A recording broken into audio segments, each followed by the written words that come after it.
Hello, Erin. Do you have a bit of time? We need to talk. Yeah, sure, Mom. What's up? I'm sort of surprised to hear from you. What is it you want to talk about? Yeah, well, I just wanted to know, did you get a New Year's gift from my brother? I was just wondering. Your brother? I'm not even sure. Did you even have a brother? I'm really not sure. Do you remember I introduced you to an older guy named Mark? I remember you talking to him briefly. That gift was from him. Are you sure you don't remember getting some package from him? I can't remember. What did he look like? There were a lot of people there, and I was introduced to a bunch of them. Not sure who you mean. And you say he was some older guy, but that whole house was filled with old folks. It was like an old folks' home. Sorry, I really don't remember. I'm sure you remember. I saw you talking to him. He's the one that gave you a little gift, or should I say gave some money. Oh, yeah, that guy. Yeah, I remember him. Mark, right? Well, I suppose there were a lot of people there. They all look pretty much the same, those old folks. Can't tell one from another. I'm not even sure I'd remember him if he showed up at my door. Yeah, I suppose so. When people get old, they tend to be forgotten.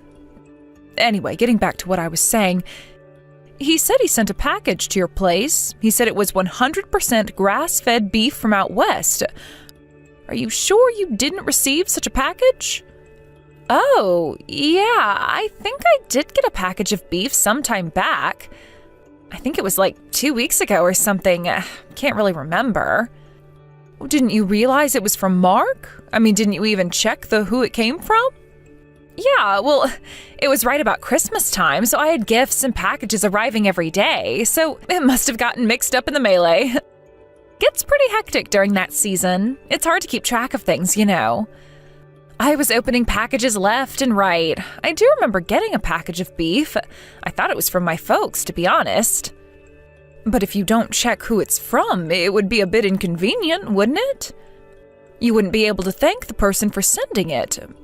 You seem to not be aware of who any of those gifts are from. Huh? Does it even matter? I mean, these gifts are just some sort of routine, right? Like get well cards. It would take so much time to contact each and every person that sends us a gift. It would take so long the beef would spoil. Besides, nobody expects me to write them back a thank you note. Seems a bit old-fashioned to me. But I do send out an emoji now and again to some people. But Mark was a bit concerned. He wasn't sure if you had received it or not. Apparently it was some very expensive beef. Huh? It is way too much trouble to acknowledge every darn package I receive. Why would I even have to do that? I didn't ask him to send me anything, right? Well, true, but I think he sent it to you guys out of kindness, so figured you would be happy to receive such a gift. Maybe he was expecting some gratitude. He did go out of his way to buy it and have it sent. I think that would merit a thank you, don't you think? I bet he would be overjoyed to get a call from you thanking him for the gift. Like I said, we didn't ask for it. Why should I thank him for sending something I didn't even want? It makes no sense to me. I thought you said you wanted to try some of that beef. That's what he said. I never said such a thing. I never asked him to send me any beef. I could go down to the supermarket and buy all I want. Why would I ask him to send it?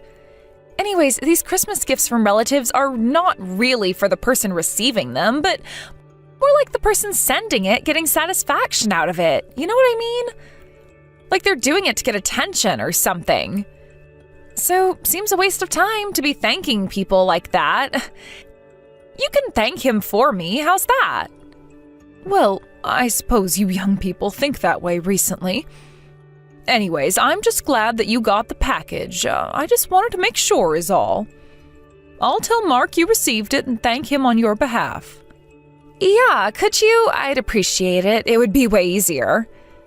And while you're at it, could you tell him we don't need any more Christmas gifts from him? We get plenty as is. Yes, okay, I'll tell him that, but I know how you feel about this, but, you know, Erin, I really think you should have shown a little more appreciation to your relatives. Are you lecturing me? No, oh, please don't take it the wrong way. I'm not lecturing you at all. It's just that I was just like you when I first got married and had to get along with my mother-in-law like you are now. And like you, I was always wondering why I had to do this or that and everything was such a hassle, but yeah, I really hate all these useless formalities and niceties that I have to contend with. Like I said, what a total hassle. there are things that you have to quietly put up with when you get married. I know it may be a source of annoyance to you, but if you don't thank people, everyone will get the impression that you're ungrateful, that you don't have proper manners. I'm sure you don't want your relatives being angry at you all the time. I mean, we do get together now and again at Christmas or some family event. Just better to keep things cordial, you know. So what are you saying, Mother, that I'm bad-tempered, a disrespectful daughter-in-law, is that it? I mean, think about it. He's sending me stuff I didn't even ask for. I can't believe that you're criticizing me, for God's sake. I'm not criticizing you. I'm just trying to be helpful for your own good. I assure you that keeping in good graces with your relatives will be to your benefit, is all I'm saying. I'm just concerned for you and my son. I know all this from experience. Yeah, sure. You say you're concerned and that you're trying to be helpful, but to me, it all just sounds like self-importance to me. To be honest, I don't think you've ever really liked me, Mother. I'm the outsider that took your son. Sure sounds like it to me. You think the younger generation doesn't know the real world and has no experiences. You really think we're all so naive and need your help. Oh, please, Erin, you're completely misinterpreting what I'm trying to say. I'm sorry if I've offended you in any way. That was not my intention. I'm sorry. I suppose you're right. An old woman as myself shouldn't be butting into affairs of you younger kids. Yeah, whatever. Like I said, this is really a hassle, but I'll call and thank your brother if that makes you feel good, okay? Now, can we be finished here? I'm really busy. This is really getting a bit irritating. All this nagging is giving me a headache. I'm really sorry for upsetting you. It really wasn't deliberate. I was only trying... Anyway, I'll let you go. But thanks for agreeing to call and thank him. That at least puts my mind at ease.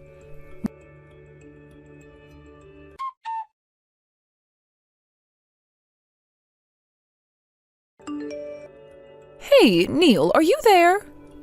Are you guys okay? I mean, your marriage. How's it going with you guys? Huh? What are you talking about, Mom? You remember that you received a gift from Uncle Mark, right? I just talked with him, and he still hasn't gotten a call or even a letter to thank him for that gift he sent. You know, the package of expensive beef. I talked to Erin about it last week, and she reassured me that she would call and thank him. But I just got off the phone with Uncle Mark, and he hasn't heard a peep from you guys yet. This is really worrisome.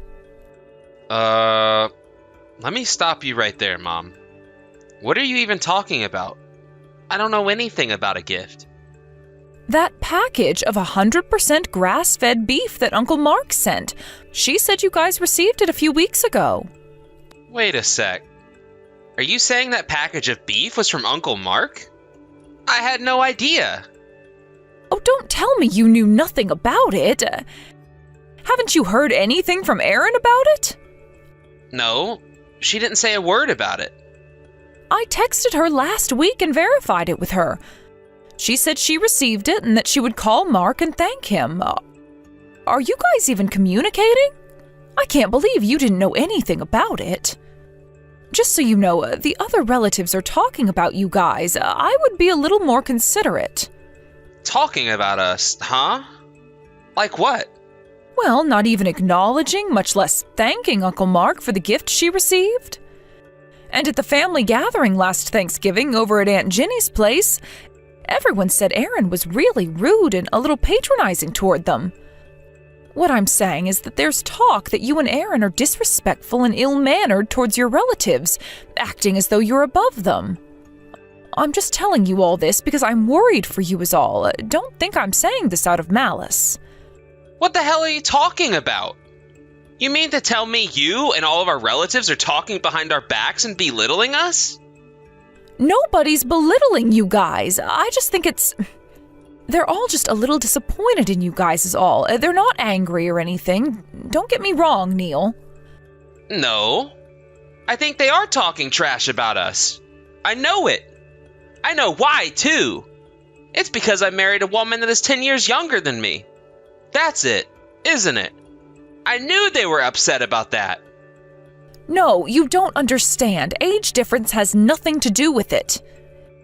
If you just acted properly, like thanking Uncle Mark, stuff like that, well, I'm sure nobody would be saying anything. What? What do you mean? We're not doing anything wrong. Would you stop accusing us of some kind of bad behavior? Then, what's with not thanking Uncle Mark for that gift? What about that? And it looks like she never even told you she even received that gift. When I asked you about it a minute ago, you had no idea what I was talking about. I don't blame your relatives for getting upset. Yeah, well, it was just that I was really busy right about that time. Must have forgotten about it. And I think Erin had other things on her mind. Probably just forgot. She's not like that. I'll be careful from now on. I'll talk to Erin about it later today. I'm sure she'll understand. So don't worry about it, okay? Yeah, would you please? I'm just a little worried is all. You know how Erin can get sometimes. What the hell do you mean by that, Mom? No, I don't know how she can get. What do you mean exactly? Well, it's just the way she responds, the words she chooses to use.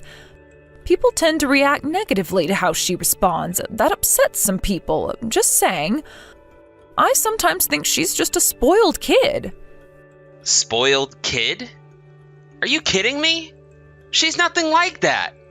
She forgot to thank Uncle Mark because she's just forgetful. That's all. It wasn't out of malice. And about her attitude. She's not good around people. She's actually kind of shy, and people tend to see her as aloof. And Mom, I would appreciate you not carrying on like this.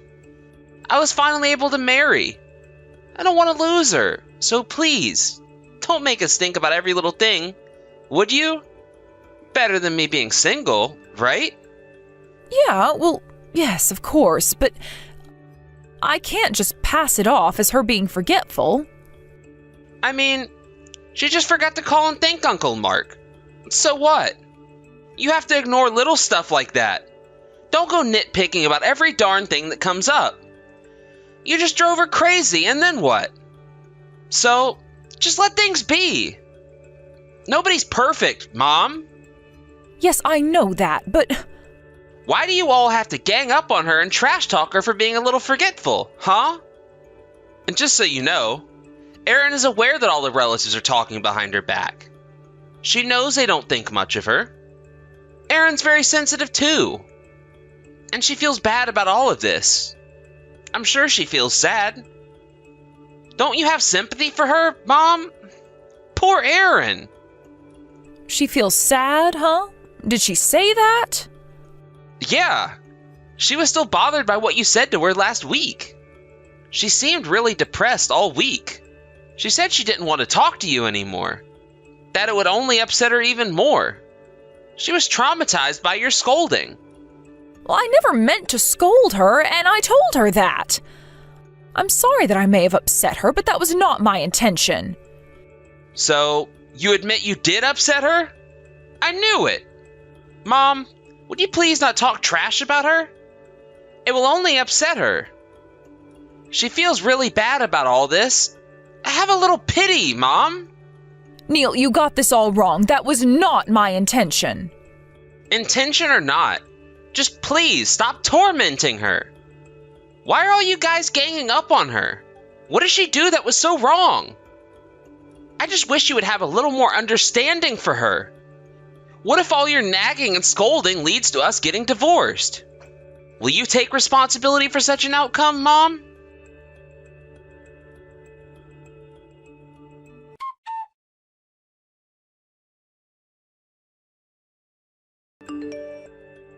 Mom? Are you there? Listen, Mom, I don't want you interfering with Aaron and me anymore. Pardon me, what is this about, Neil? What do you mean, not interfering?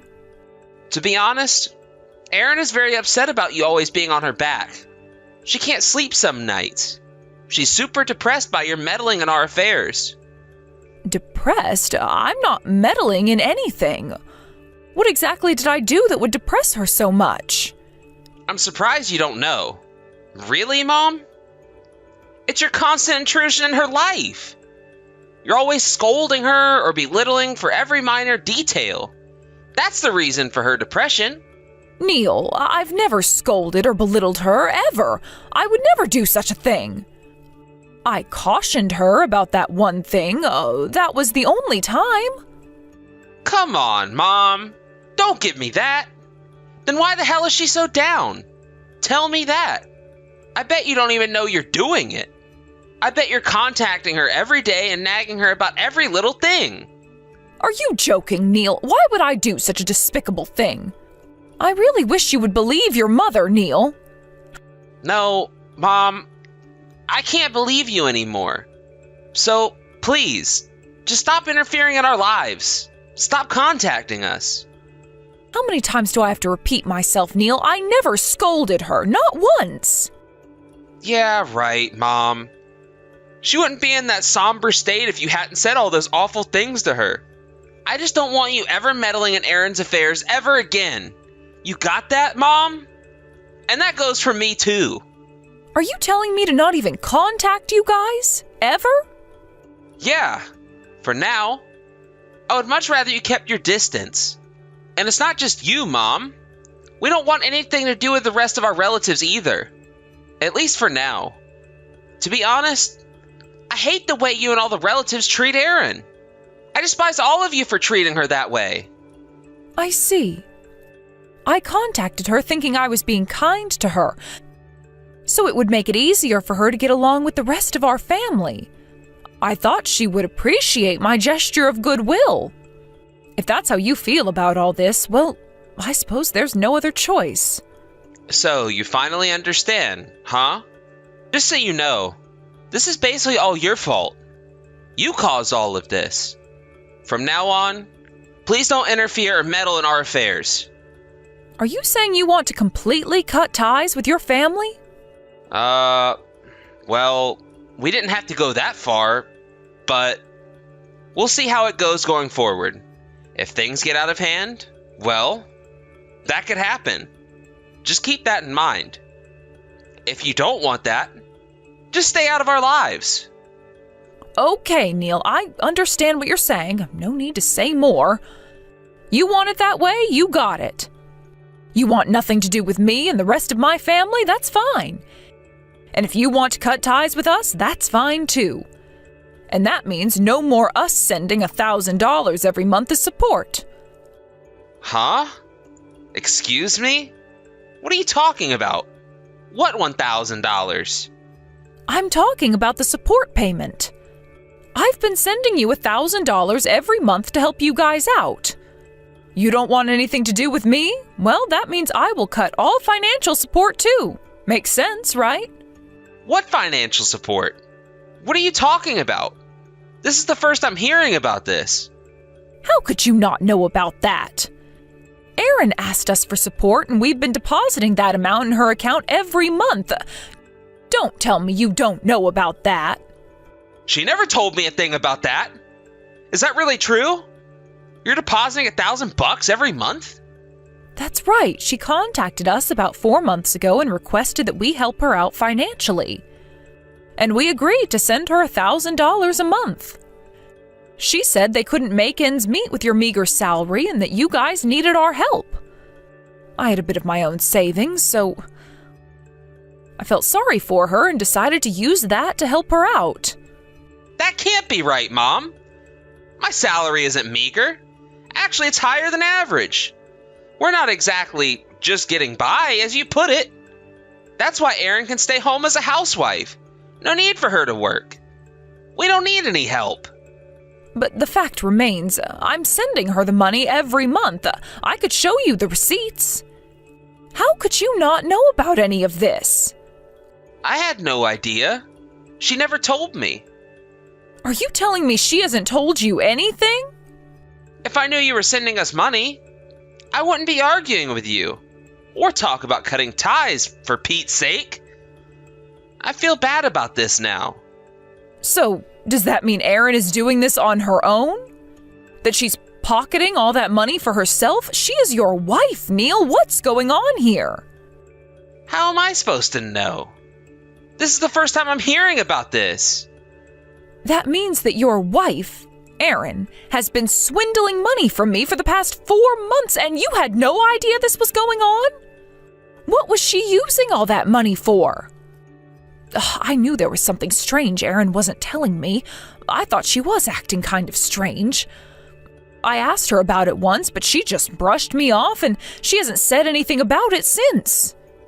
You both didn't want me interfering, so I haven't contacted her in a while, unlike your earlier accusations. I don't know what to do. Am I supposed to believe you? Or my wife, Erin? Is it really true about the money? What the hell am I supposed to do, Mom?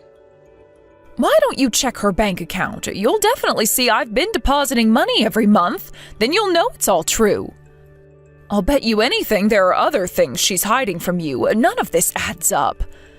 She's been acting strange ever since you guys got married.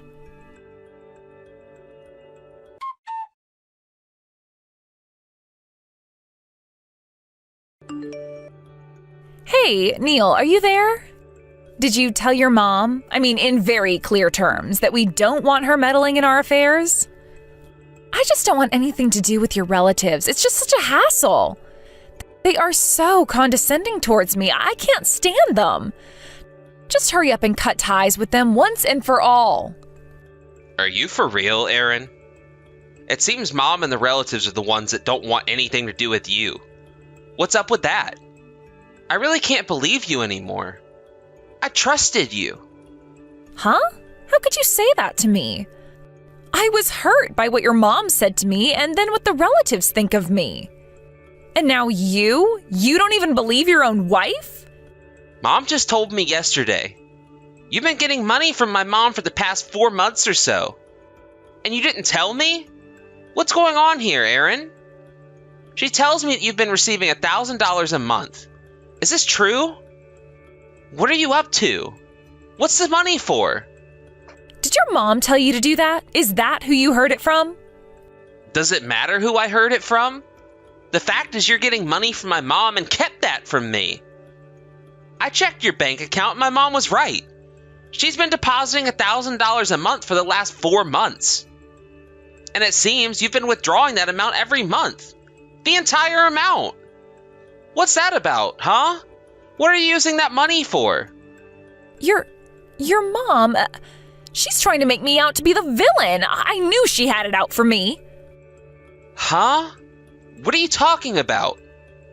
About that money that she's been depositing? It's all your mom's fault. My mom's fault? Excuse me? I have no idea what you're talking about. Your mom had been making me do her shopping. That's why I was getting the money from her every month. That money was for her shopping stuff. She told me to use that money to go out and shop for her. She was just using me like some errand girl. Hold it a sec. Erin, you really expect me to believe that? If you're gonna lie, at least make up a better story. No one's gonna believe that farce. I'm really not lying to you, Neil. It's true. I really mean it. Please, Erin. I'm really getting sick of you always blaming others for your mistakes. I can't believe you would blame the person that's sending you money, which happens to be my mom. I'm really disappointed in you, Erin. And you were saying you were so depressed and saddened how my mom was treating you. Are you for real? I'm telling you, it's the truth. Your mom never liked me and would have looked down on me and treated me with such disdain. You get treated that way, you'd be emotionally hurt too. How am I supposed to believe someone who swindled money out of my own mother? You have to be out of your mind. Man, you really hoodwinked me. I can't believe I fell for your con. If I had known that you were that kind of a person, I would never have married you. Why won't you believe me, for God's sake? You used to be on my side no matter what. Why now? Why turn your back on me now? You took your mom's word over mine? I thought you loved me. Yeah, well, I found all your stuff.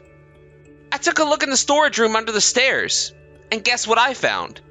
A whole bunch of brand goods, like handbags and expensive accessories. All that stuff must have cost thousands of dollars. And to think that you used the money that you swindled from my mom to buy all of that junk? Seriously? Seems like you have a little treasure trove down there. Wait a sec, Neil. Don't get this all wrong. All that stuff in the storage area, that's stuff from before we got married. I bought everything when I was single and working. And I know a little bit about recent trends, and what I saw was pretty recent. Some of that stuff wasn't even on sale when you were single. Well, some trends make a comeback. Like some 70s stuff is popular now. Did you know that? You're confused, Neil. This is not what it seems. For your information, I did a little research of my own. I checked the prices of all that perfume and some of the clothes online. I was blown over by the cost of some of that crap. No wonder we don't have any money. So you come up with this plan to trick my mom into paying you $1,000 a month. You sure did take me for a fool. I have to buy very good cosmetics. You know nothing about women. Do you really expect me to go out without makeup? And I can't use the cheap stuff from the drugstore. It would make me look way worse, and I'm allergic to some of that cheap stuff. And this all costs money. It's all necessary items. Don't give me that. There's not much difference. Besides, you don't need to get the best there is. The cosmetics alone were $1,000. You think money grows on trees? All my friends have the same or even better stuff. How could I meet up with them with cheap cosmetics? It would be so embarrassing. You want me to be the only one among my friends with the cheapest makeup and perfume? I would be the laughingstock of the whole world. I'm not saying you should use the cheapest stuff there is. But there are limits to what you can spend. It's not like we're millionaires. I said I would leave all the household expenses to you, but this is just a financial irresponsibility is what it is. And to think I trusted you. By believing in you and trusting you, I got egg all over my damn face. Why should you even be ashamed? You've got nothing to be ashamed of. Yeah? What am I supposed to say to Mom when I see her next time? I couldn't look her in the eye. And that goes for my relatives too. And Uncle Mark. I trusted you and criticized my own mom. It's true that I was saddened and depressed because of your mom. No, Aaron. I think you're just imagining all of that. I'm sorry, but I can't believe a word you say. Come on, Neil, don't say that. About your mom and me being emotionally hurt, that has nothing to do with me spending money. I'm saying I don't have trust in a woman that swindles money from her mother-in-law. You can understand that, right? How could you say that? You're making me out to be a villain because of the money? I never thought you were such a cheapskate. You're pathetic. No, you're the one that's pathetic, Aaron. You really had nerve swindling me like you did.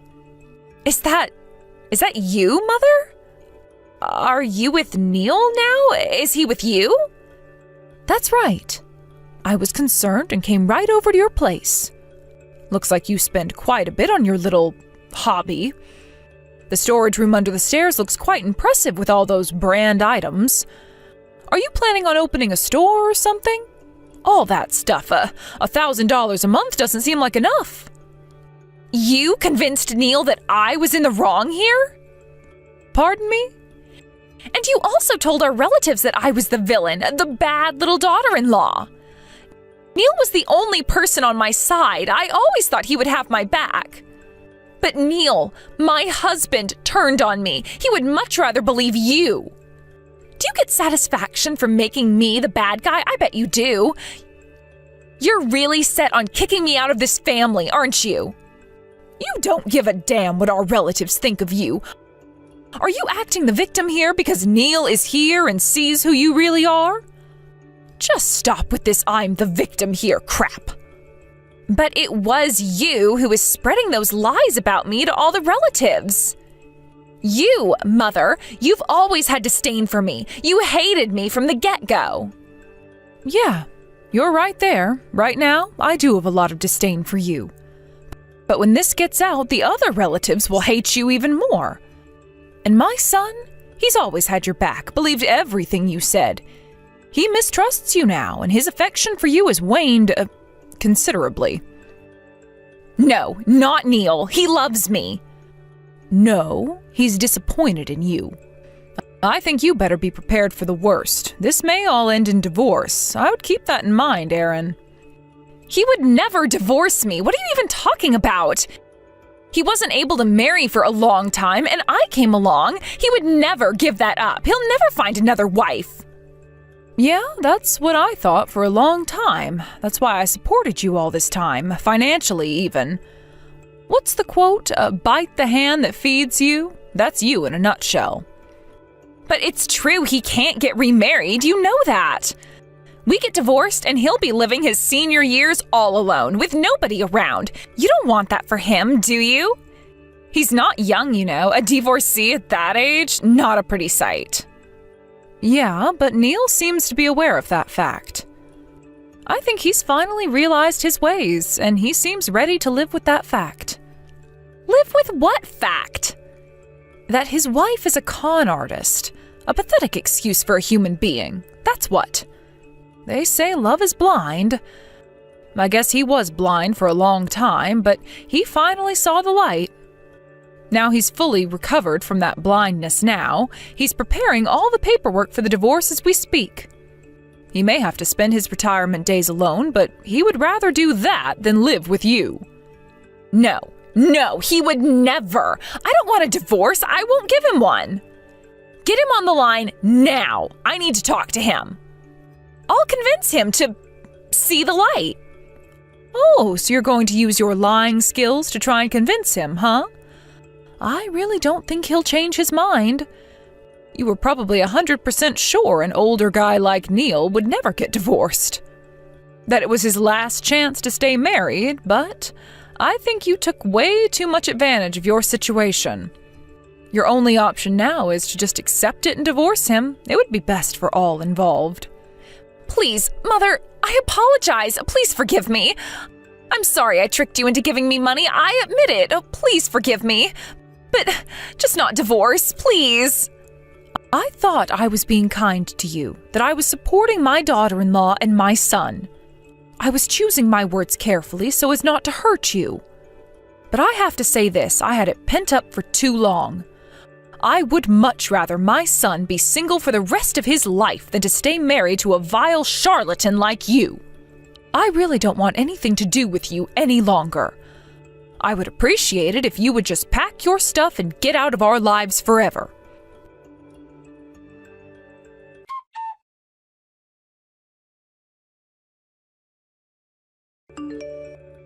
After that, Neil gathered all the brand stuff from that storage room and sold it off at the highest bidder.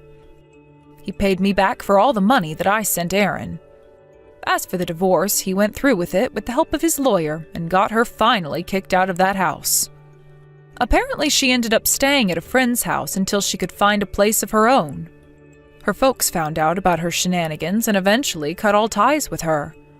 But that wasn't all. While staying at her friend's place, she apparently stole some money from their safe and disappeared. After having to pay my son compensation for the divorce, she apparently had no money left. But her friend pressed charges and got the police involved. After some time, she was found and arrested. That story spread like wildfire, and she no longer had anybody to turn to for help. Fortunately, that was the last I heard of her. My son was a little depressed after that, what with the prospect of being alone for the foreseeable future, maybe for the rest of his days. He felt ashamed for how he treated me, but I have nothing against my son, and I told him that.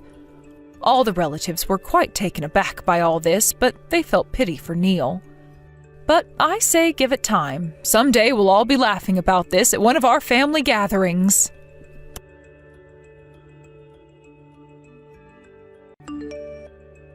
Hey Riley, how are you feeling? Any better? Has your fever gone down at all?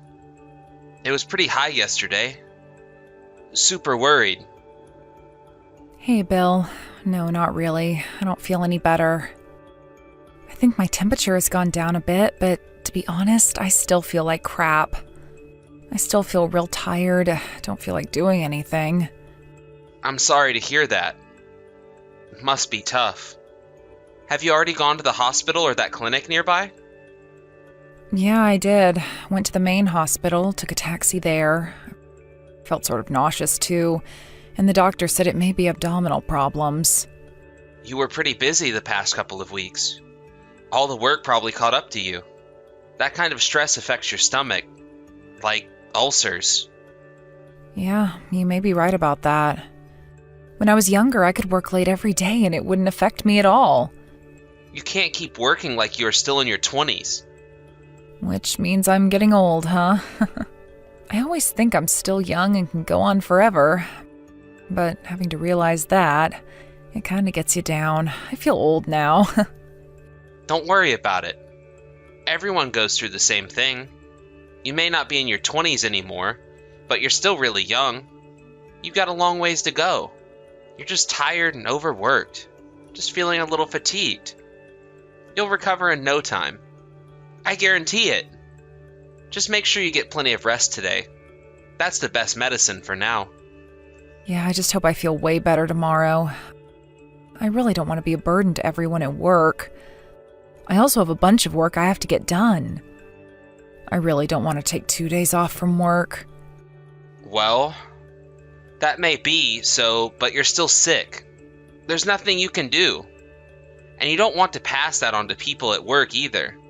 They'll understand. Don't worry about it. What you should do now is just relax and get plenty of rest.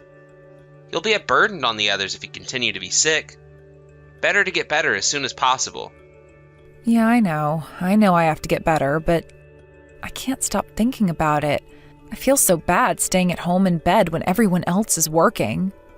You're always working hard for the company, doing overtime without complaining at all. Nobody in their right mind would complain if you took 2 or 3 days off. Your boss told you to rest up however long you wanted, right? I would listen to your boss. Yeah, I know. My coworkers said I should rest up and that they would handle all the excess work on my behalf and that I shouldn't worry. See what I mean? They want you to stay home and rest.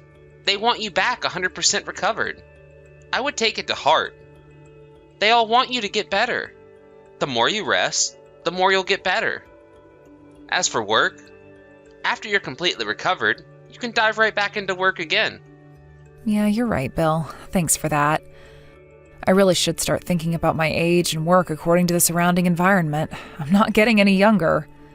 I'm really sorry for worrying you about all this, but I appreciate your encouragement. I'm already starting to feel a little better. Yeah. And once you get back on your feet, let's go visit my folks some weekend. My folks were real worried about you too, so they couldn't wait to see you again. Did you talk to your folks about me being sick? Yeah. They just called earlier, so I told them you've been sick with a fever since yesterday and that you took today off. They were really worried about you. My mom said you should have some of her homemade herb soup and get plenty of rest. I've been having hot soup every day. The soup that you made for me. Yeah, Mom told me how to make it. It has all kinds of ingredients in it. It works like a charm for me. Mom always made that for me when I got sick, ever since I was a kid. You really should keep trying it. It works. But I guess it didn't quite have the effect on you that I expected. Yeah, well, I guess my condition was a bit too potent for your mom's soup to conquer, huh? Yeah, I guess so.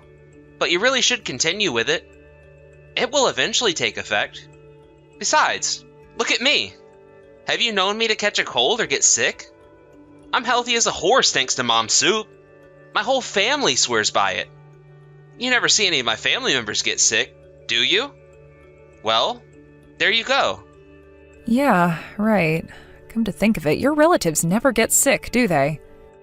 But You know what? That soup is... how should I put this? The taste and smell are pretty potent. I have a hard time swallowing it. You know what they say?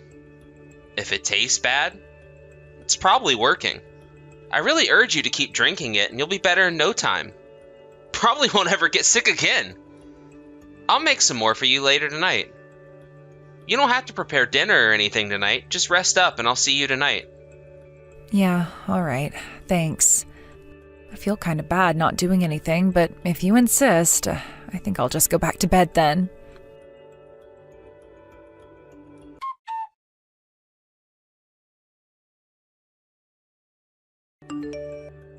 Hey Riley, I just finished work and headed home.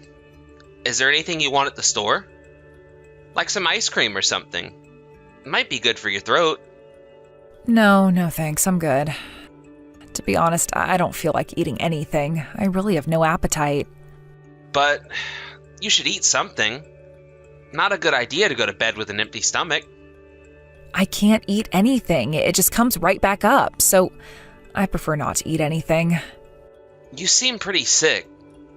Are you really okay? Yeah, I took the day off from work today. I feel so bad about taking time off, sitting at home like this, everyone working and all. I should be there on that new project. What can you do? You're not feeling well. All you can do is stay home and get well. You go to work in that condition, and it would just be a burden on everyone. Better to get better first. I can't figure out why I'm feeling so bad, always nauseous and fatigued. I thought I was pretty healthy. Yeah, well, as you get older, you start to lose immunity and get sick easier. There's also hormone balance. Maybe that's what it is, huh? That's probably why it's taking you so long to get better. I start to feel better for a while, and then the next morning I feel sick again. I can't understand it. I'm really getting fed up with this. Maybe I should see a specialist or something. Don't lose hope. Just rest and you'll eventually get better. I'm here with you every step of the way. Don't worry. I don't know how long I can bear this. I'm even thinking of quitting my job. I mean, what's the use, right? I can't even go to work. But you're always saying how much you love your job. You can't quit. You bet I like my job. That's what I live for. Everyone at the office is so nice. I enjoy working with them. That's why I feel so bad about taking time off like this. I'm just a total burden on them. I'm not giving 100% to my job. I hate myself for it. I see. I can sort of understand how you feel. Maybe quitting is a good idea, huh? All this worrying about your job is stressing you out. It's the stress that's affecting your health. So, if you get right down to it, maybe it's a good idea to just quit and relieve yourself from all that stress. Maybe that's the cure. Yeah, I don't feel so good, so I take the day off. And with that guilt, I get stressed out and feel even worse. Boy, it's just a no-win situation. Why don't you try to purge yourself of all that stress and see how it goes? What do you say you quit your job and we move far away? Away from all of this? What do you think? Far away? Where do you have in mind? What about my parents' place? Tell you the truth, I've been talking to Mom and Dad about you and how you're not feeling well and that you're always stressed out. Then they offered to let us live with them. At your parents' place? That's pretty far. Yeah, it is a bit far. It's way out in the countryside. But that means the air is fresh and the water is sparkling clean. It would be the perfect environment for you. Definitely no stress out there. You'd get better in no time. This may be an opportune time to move out there and start over. What do you say? I don't know. That would be a burden on your folks. I couldn't ask them to take us in. Don't worry about it. Besides, it was my folks that suggested we move out there. They wouldn't mind. As a matter of fact, they would welcome us with open arms. But seems kind of sudden. And in the condition I'm in, I wouldn't be of much help. Wouldn't be able to do much cooking or cleaning. I would just be a liability. Don't worry about that. Mom understands the situation. She said she would handle all the chores as she's always done. She just wants you to get better. So, just leave it all up to her. She said to tell you that all she wants you to do is rest and get better as soon as possible. My mom is very concerned about you. Really? She said that? I had no idea she was so concerned. I really appreciate that. They both think of you as their real daughter. They said they would do anything to make you comfortable. So, don't worry about a thing. Yeah, well, I'm really grateful for all that love, but what about you? What about your job? Yeah, about that. Apparently they have a branch office right nearby, and I might be able to get transferred there. I put in a request a weeks back just in case, and I hope to get a positive response soon. So, don't worry about me. It'll work out.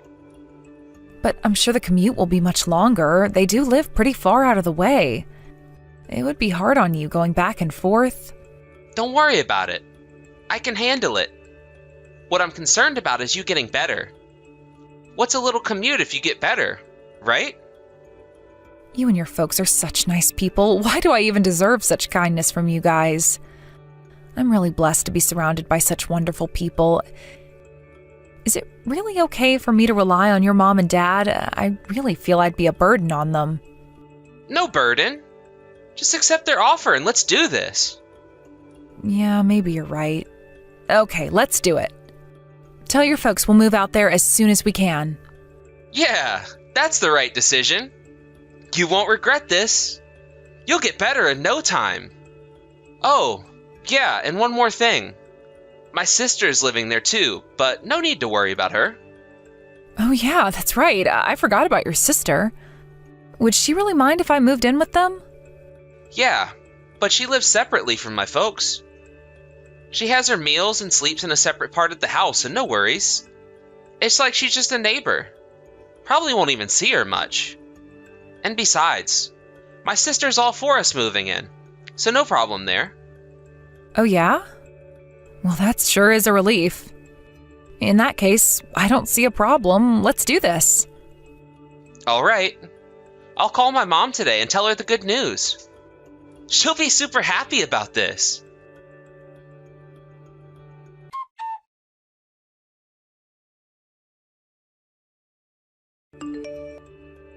Hello, Riley. It's been a while, hasn't it? How are you? Do you have time to talk? Oh, hey, Carol. Yeah, it's been ages. What's up? Are you alone now? Excuse me? Alone? Yeah, I'm here alone at home. I took a few days off from work. I haven't been feeling well. I'm sure you heard. Where's my brother? He's not at home, is he? Bill? No, he's at work. Like I said, I'm all alone. Why? He probably won't be back until later in the evening. He usually gets home at 7 or 8 p.m. Okay, great. Well, that's a relief. This will be a good chance for me to tell you. I heard you were moving out here to live with my folks, but I urge you not to. I mean, don't move out here. Why do you say that, Carol? Did I do something wrong? Bill told me that you were happy we decided to move out there. Did I hear wrong? Are you saying that you're not too happy about me moving in with your folks? Is that it? No, that's not it at all. It's just that I just don't want you moving out here and living with my folks. That's all. Nothing against you. Then why? Why don't you want me to move out there? Riley, I want you to calm down and listen to me carefully. If you move out here, your life may be in jeopardy. Pardon me? My life's in danger? What's this about? Your folks live out in the countryside. Is it dangerous out there or something? Forest fires? That kind of stuff?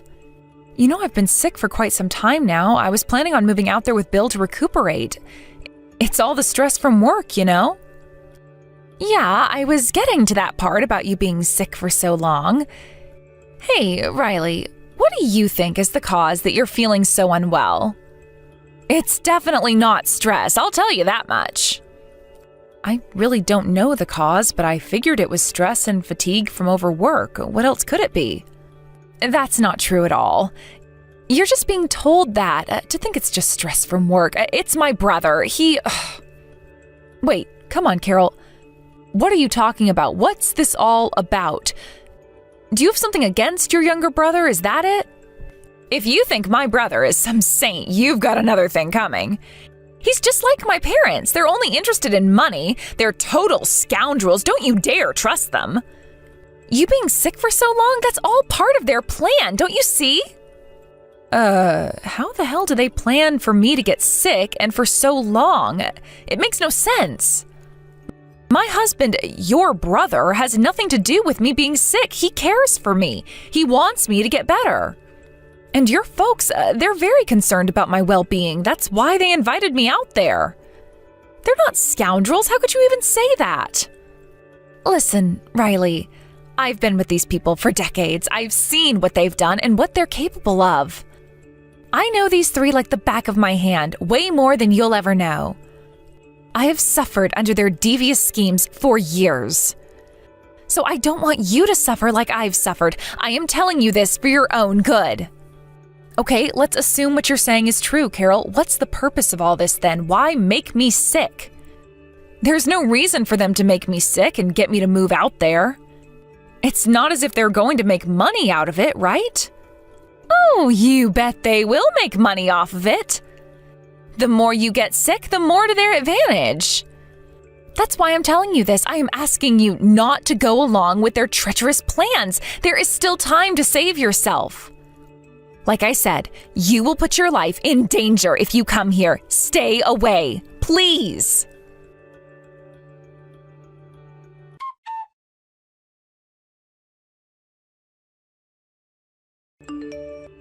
Hey Riley, you there? Did you think any about when to move out there? I talked to my boss today, and it looks like I may be able to work things out. I'm thinking about calling the moving company and setting up a date. How's it look for you? My folks said they'd help with the moving. You know, you being unwell and all. Hello. Riley said she's not moving out there. She changed her mind. Why don't you move out there yourself? Just the three of you? Seems fitting. Huh? Wait. Who is this? This is Carol. Remember me? Your big sister, Carol. Pardon me? What the hell are you doing on Riley's phone? Hey, are you there with my wife? Yeah, I am, as a matter of fact. I decided to stop and see her. We needed to take care of some business, like going to the police. Police? What are you talking about? Hey, wait, sis. What are you planning on doing? Whatever it is, stop right there.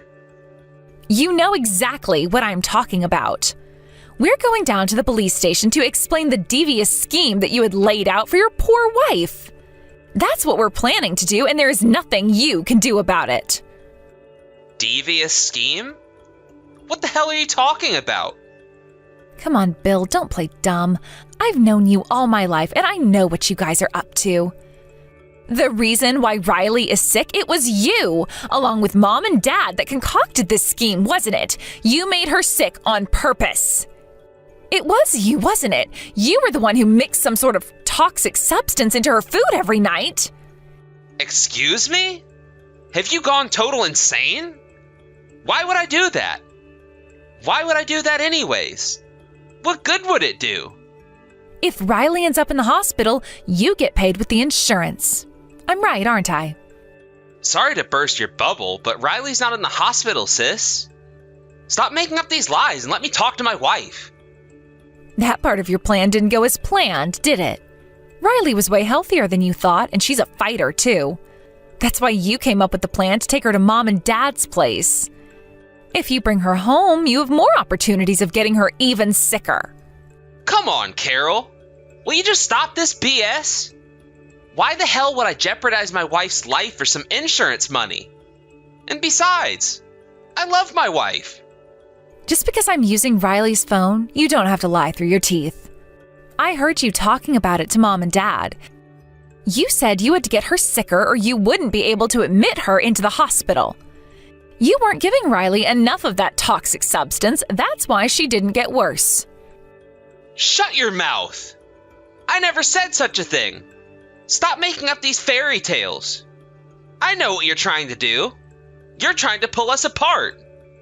Are you so jealous of Riley and me that we're happily married? You're such a pathetic sister, Carol.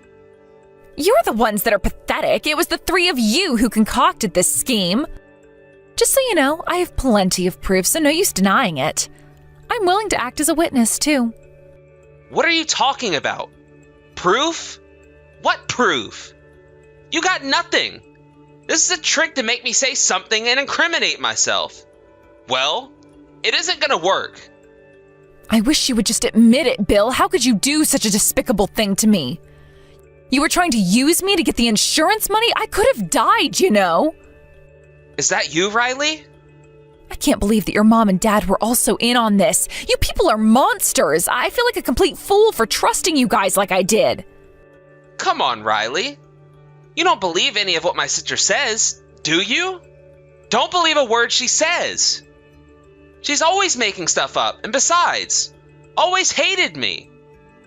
Seriously? I really don't think so. I tend to believe what she says. She's got proof too, and she's just not the kind of person that would lie about something like this. And about me being sick, come to think of it, there were so many things that were just strange. Your actions, they all seem to correspond with what she was saying. She probably just heard about your situation and made up some kind of story. My sister's always been a bit odd. Always causing trouble for the family. She just can't be trusted. She's just doing this to disrupt our lives.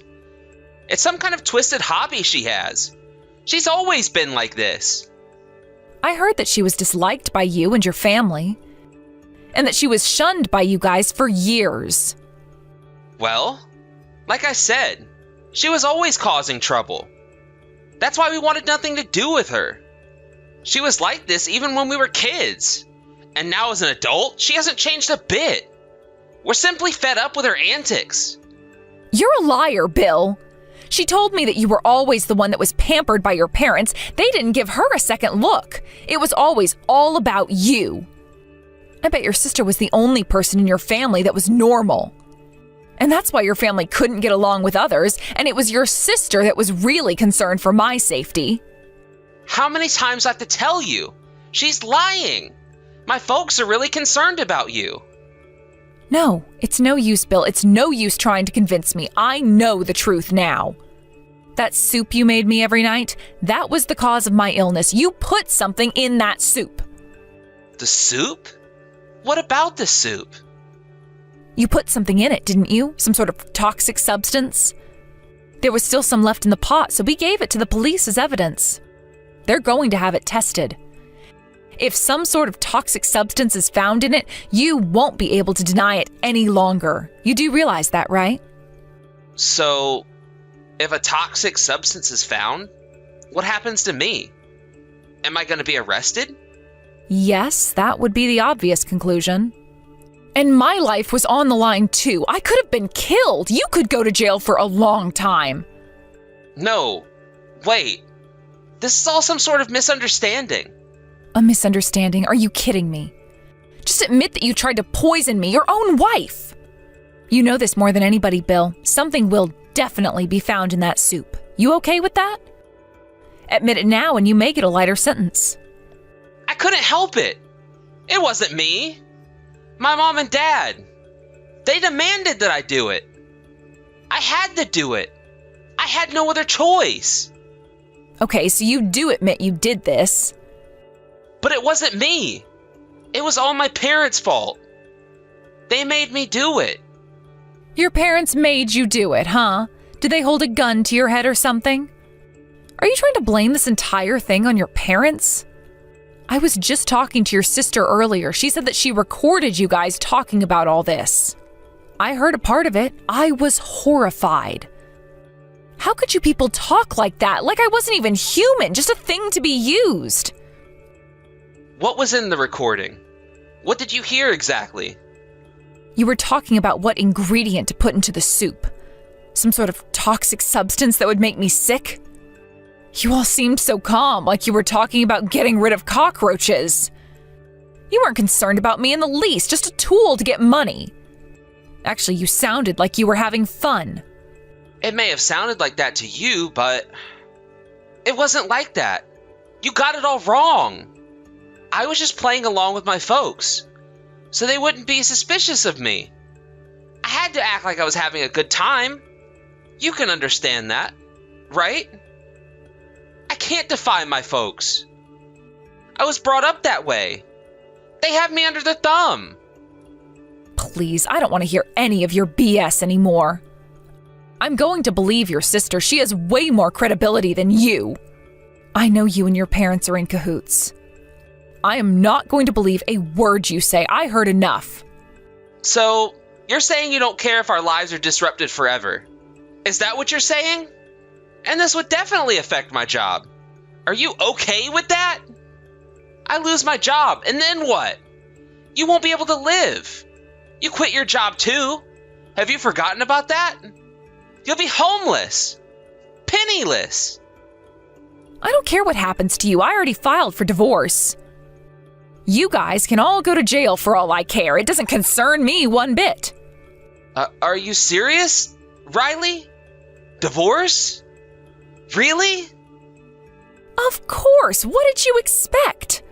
I could have lost my life because of you people. You really think I would continue living with someone like that? I don't want anything to do with you ever again.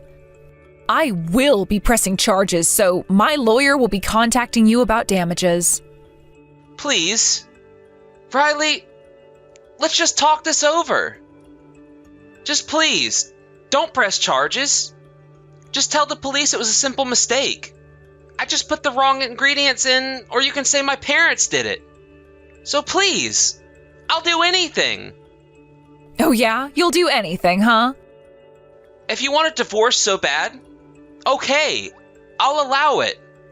If you want money, I can get you some.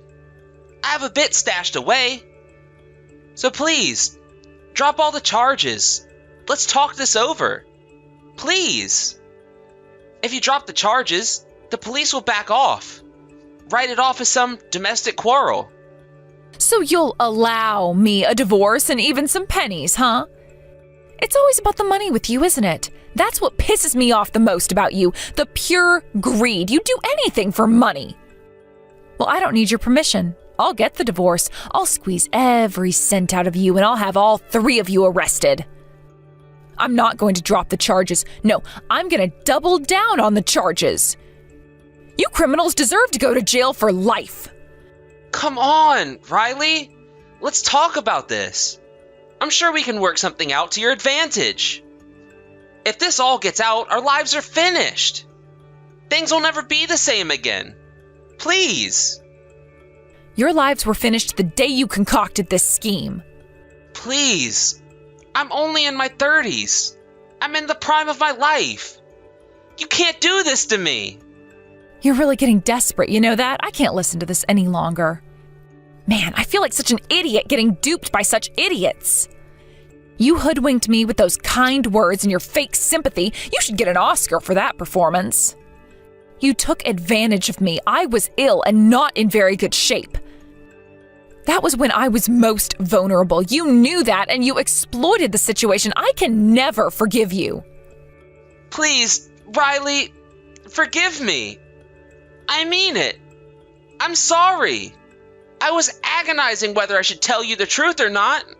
I really was. I didn't want to go through with it. I was grappling with the guilt. It's true that I was using you, but still, I felt guilty doing it. It was not easy, to say the least. But, like I said, I couldn't defy my folks. Their control over me is just too strong. You're really good at this, aren't you, Bill? The more I hear you talk, the more I hear who you really are. Just a hustler. That's what you are. I'm not trying to con you. I'm just being honest. The more I hear you, the more I don't believe you. I suggest you just shut up. Every word that comes out of your mouth, I have to stop and wonder if it's true or if it's another lie. I think it's mostly the latter. But I decided that every word that comes out of that mouth is 100% lie. Makes things so much easier. Please, wait. Please, believe me. I suggest you use that smooth talk and see how much you can con the police. You better hope they believe you.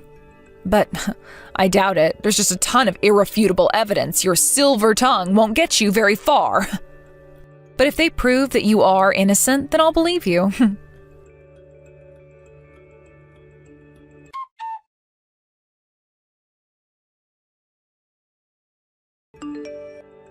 As we expected, the test showed that there was indeed a toxic substance in the soup, some sort of odorless, cancer-causing chemical.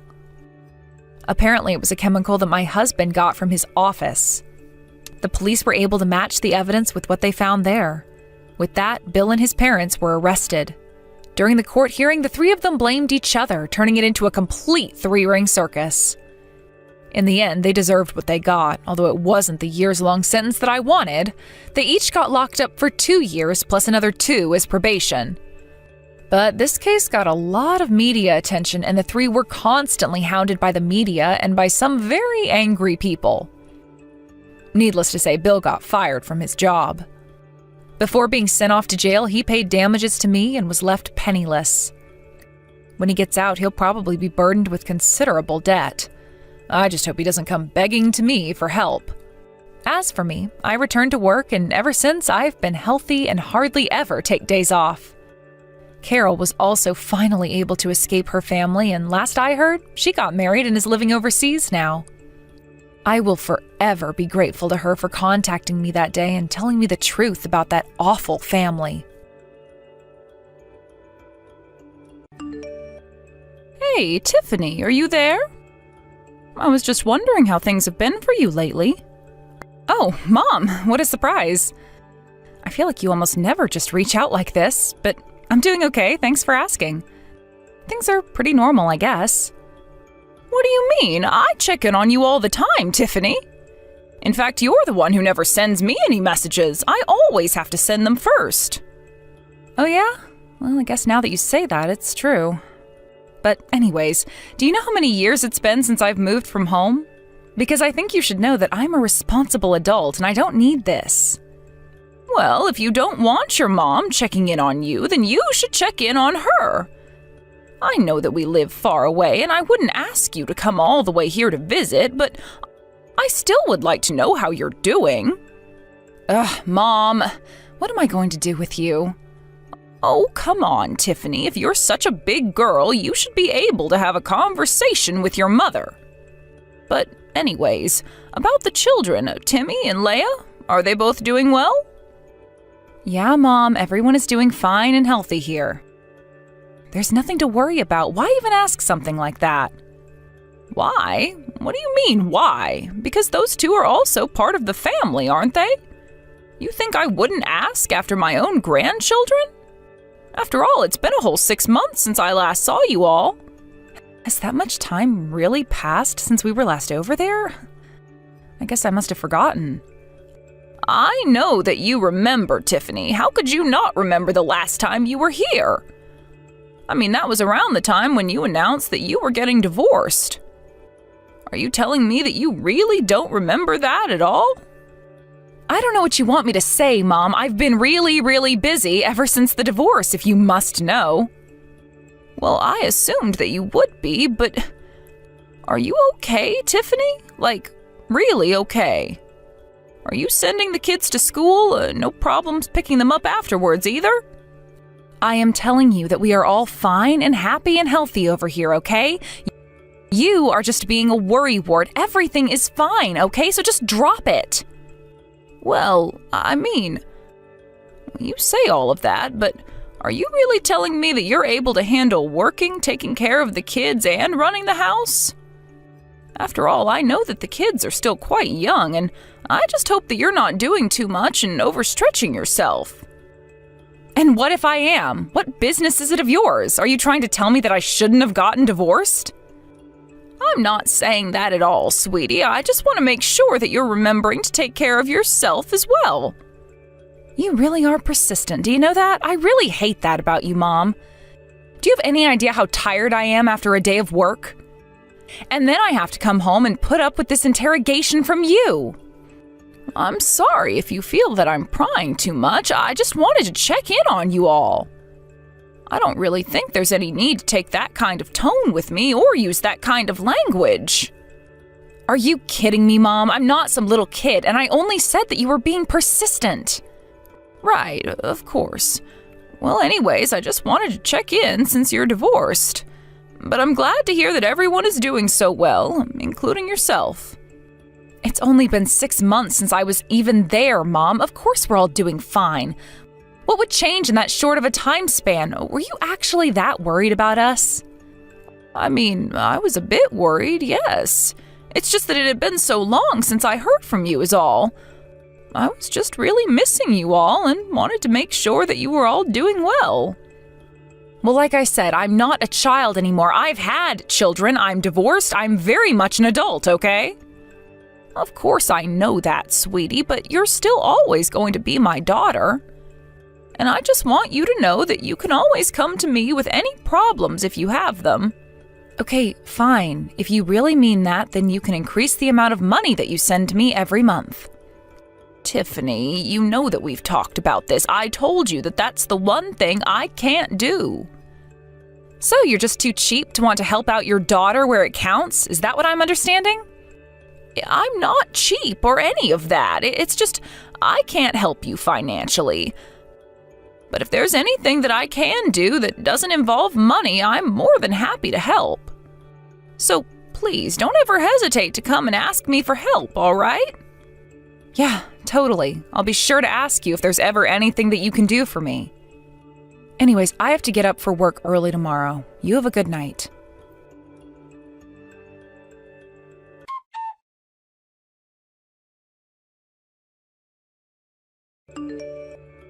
Hey there, Tiffany. I just wanted to let you know that I sent this month's money to you. Would you mind checking to see if it made it? Oh, thank you so much, Mom. This money is really going to help. I appreciate it. Yes, of course. It really is my pleasure. Although I must say, you only ever seem to be this happy talking to me when it's about money. Otherwise, it's difficult enough to even get a response from you when I send anything. Oh, come on, Mom. Do we really have to start this? You know, if you keep complaining like this, you're only going to get more wrinkles. Aren't you so sweet for being so concerned about your mother like that? But I'm not messaging you to talk about that. What do you mean? Is there something else that you wanted to talk to me about besides the money that you send me every month? Of course there's other things to talk about, Tiffany. Honestly, is this any way to talk to your mother? Okay, I'm sorry. What is it? What do you want to talk to me about? Well, I heard that you deleted your ex-husband George's number from Timmy's phone. Oh, you want to talk to me about that? Yeah, I guess I did that. I probably did it right after the divorce was finalized, but what do you want to know about that? Well, I actually reached out to Timmy to ask if he knew how to contact his dad since I didn't have his number. But then he told me that you erased his number from his phone. Why would you go and do something like that? What do you mean, Mom? Why wouldn't I go and do something like that? I don't understand what you mean by that, Tiffany. Well, the thing is that the two of us are now divorced. And I have custody of the kids, so why would I let my kids keep his contact information? It's not that I don't understand where it is that you're coming from, but at the end of the day, George is still the father of your children. Don't you think maybe you should have let your kids keep his numbers in their phones? No way! That would be taking things way too far if you ask me. I mean, what if he started talking to them in secret? Well, I don't think it would have to be a secret, but it only makes sense for a child to be talking with both parents. Is this really all you wanted to talk to me about? Because if so, then I would really appreciate if you could leave my family business for me to decide. I mean, are you telling me that hearing about what I did actually made you so upset that you had to talk to me like this about it? I mean, I wouldn't say that it made me upset or anything like that, but I just think that your children have a right to know their father, and if one of them says that they want to talk to him, then he should be able to. Oh, just give me a break already, Mom. I know that you think that would work, but it just wouldn't. You know, this is why I really can't stand you sometimes. But let's get something clear. I hate George, and that's why I don't let him contact me or my kids anymore, okay? Tiffany, you're not telling your kids all kinds of negative things about their father, are you? And so what if I am? Are you going to tell me how that's wrong of me to do as well? I mean, yes, kind of. He is the father of your kids, so if not for your own sake, then at least for the kids' sakes, just let their father be. You really think that I don't know what I'm doing when it comes to taking care of my own kids, Mom? I'm just saying that maybe you don't need to be insulting or bad-mouthing George when you're around the kids. Why try and spoil the image they have of their father? You two are already divorced, so I really don't see why it should be a goal of yours to try and turn your children against him.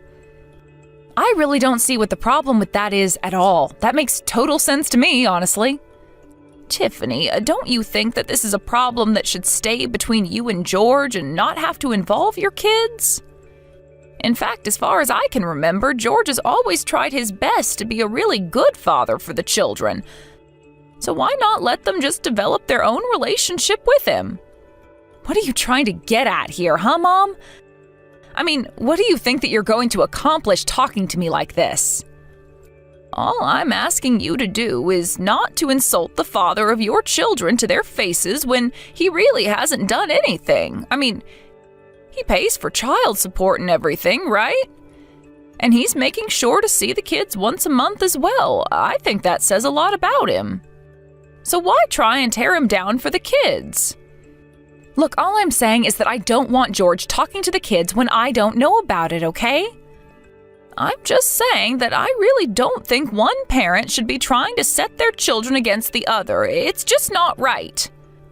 I'm not saying that I don't understand your feelings towards George, but I just think that you should consider more of the effect this might have on your children growing up. Do you understand what I'm trying to tell you? Yeah, I understand just fine. Thank you very much. I really don't think that you understand at all, if that's all you have to say on the matter. I'm telling you that I really don't think it's good for the children. Maybe if this really upsets you this much, you could just try talking to Timmy about what's going on a little more. What do you mean? Why in the world should I have to talk to him about what's going on? Well, I mean, you can probably imagine that the kids are missing their father and aren't sure about what's going to happen in the future. But I think if you sit him down and talk to him in a mature way, that you two might be able to come to more of an understanding. Oh yeah?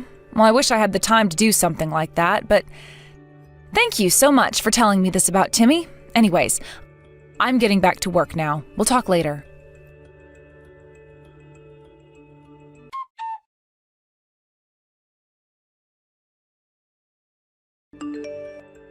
Hey, Grandma, are you there?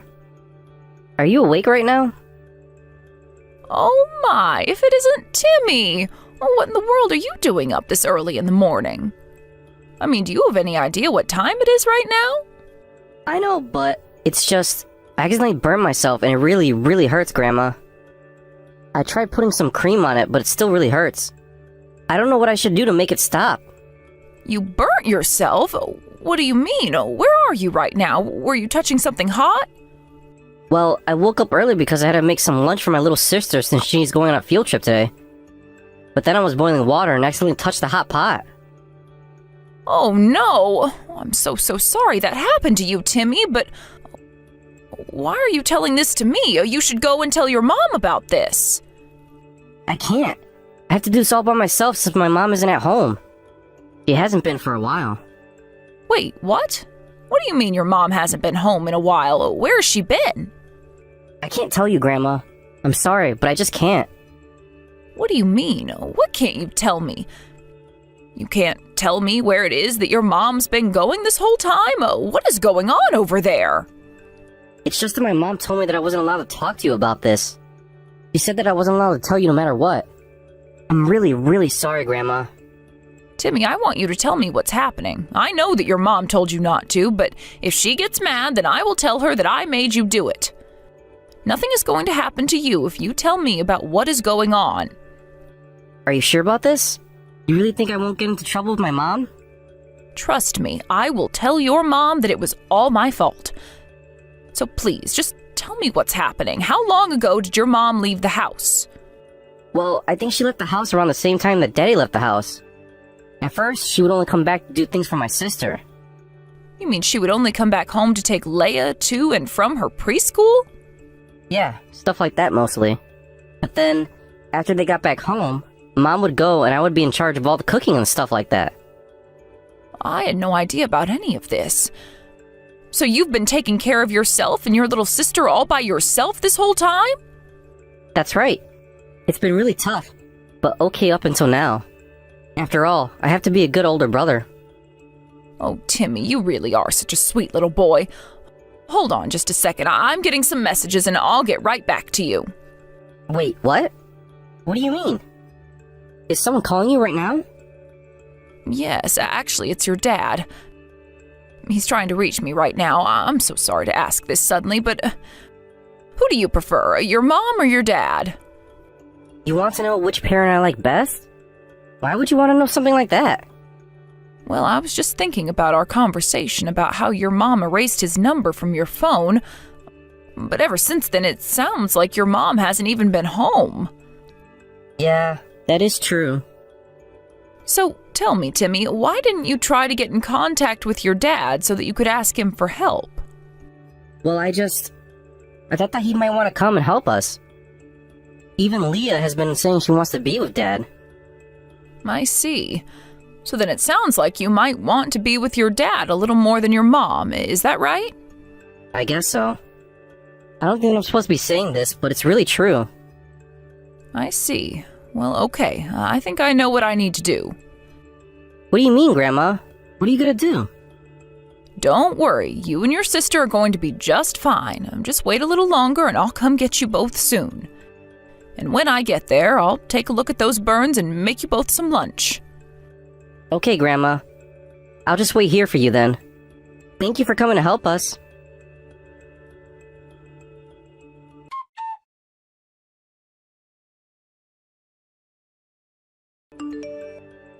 Tiffany, where are you right now? Mom, do you have any idea at all what time it is right now? Why have you been pestering me so much lately? That's not what I'm here to talk to you about. I asked you where you are right now. What is your deal? I'm at home like I always am at this time of night. Did you really even need to ask me? Don't you lie to me. I know that isn't true, Tiffany. What are you talking about? You really think that I'm lying to you about being home at 10 at night? Of course I do. After all, you're still not back home yet. I'm sorry, Mom, but I really have no idea what any of this is about at all. Just what makes you say that when you're not even with me to know that? Well, it's just I would think that if you were really at home, then you wouldn't be acting as calmly as you are right now. After all, haven't you noticed that neither of your children are at home? I just thought you'd be a bit more worried about that. I don't know, I would think that a good mother would be frantically searching for her children.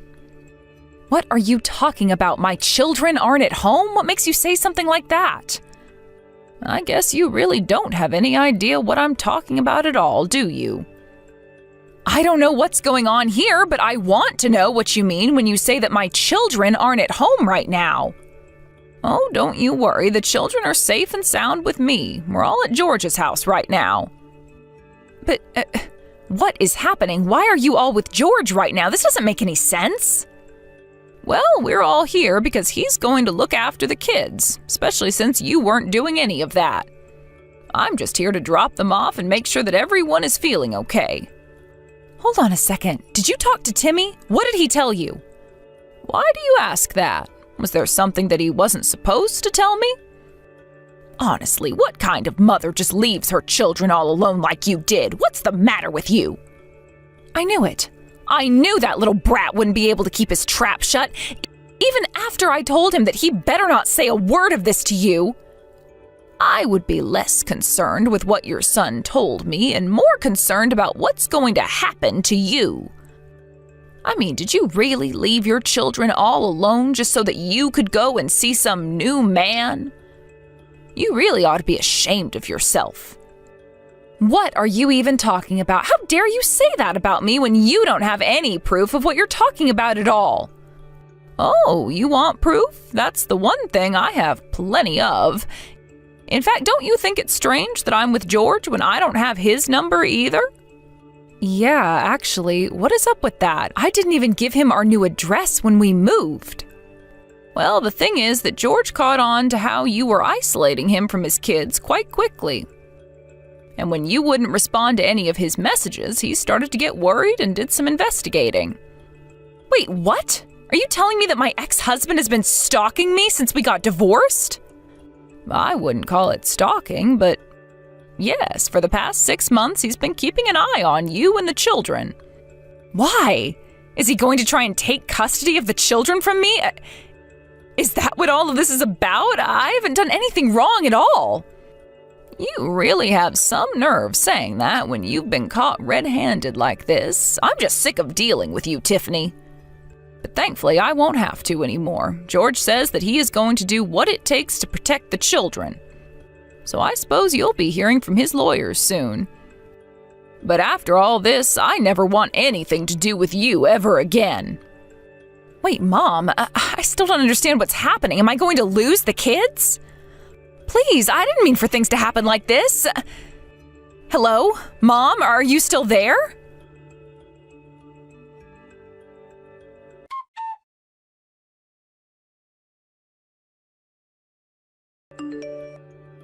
After that, George hired a lawyer and had them start to relitigate the custody of their children.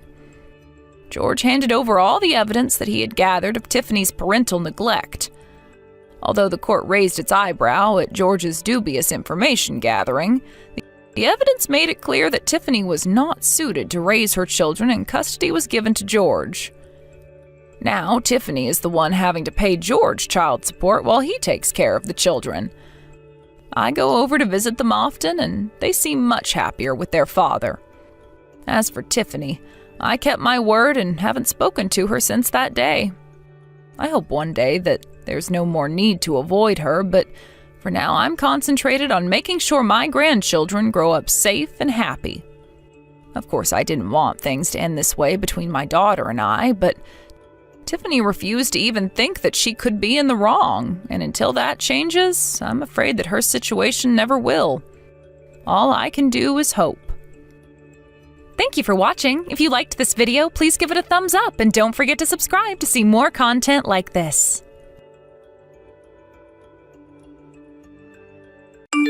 Sarah, I'm done with work. Weren't you off today? Yeah, none of my part-time jobs scheduled me today. I've already made dinner, too. Thanks. Did you get to relax today? Yes, it was nice having a full day off for once, though it flew by so quickly. Been a while since you had a whole day to yourself, hasn't it? Yeah, feels like forever, honestly. What'd you do with your free time? Caught up on some cleaning, did some meal prep for the week. You know, boring stuff. That doesn't sound very relaxing. Well, things need to get done, right? But it was supposed to be your day off. I did watch that new drama I've been wanting to see. At least there's that. Glad you got to rest. But are you sure you're okay? What do you mean by okay? Well, you've been working almost every day lately between all your part-time jobs. Just wondering if you're getting burned out. Thanks for worrying about me, but I'm totally fine. Please don't worry about it, Mike. When was the last time you had a proper weekend off? I had today off. That's not what I meant, and you know it. I know. You were a stay-at-home wife since we got married, then suddenly you started working all these jobs. Kinda hard not to worry. Well, I guess I see your point, but this is something I want to do. What changed? You seemed happy being at home before. Nothing really changed. I just started thinking about our future more. What about our future? You know, just wanting to be more prepared. I get that, but you don't need to work this much. My income is more than enough for us to live comfortably. I know that. We've never struggled with money. Your job is very stable. The bills are all paid on time. There's no reason for you to push yourself so hard. It makes me happy that you say that. I'm really grateful for everything you do. Thanks to you, we have a stable life. Is there something specific you're worried about? No, nothing specific. Just thinking ahead. Then why do you need to push yourself so hard?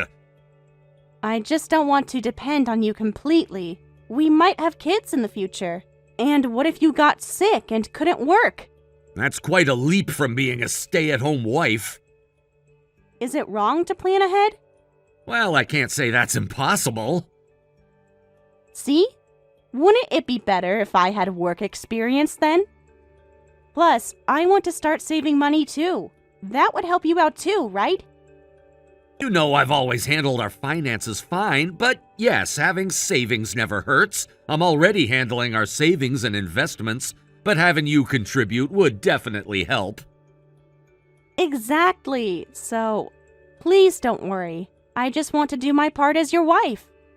Something still feels off about all this. Why would anything be off? Just a feeling, I guess. Well, when you put it that way. I understand.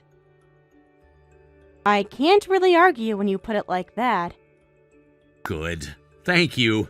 But please reconsider how much you're working. I've got it all planned out. What's the plan then? Just building up some experience and saving what I can. You'll definitely get sick at this rate. Forget about kids, you won't even be able to take care of yourself.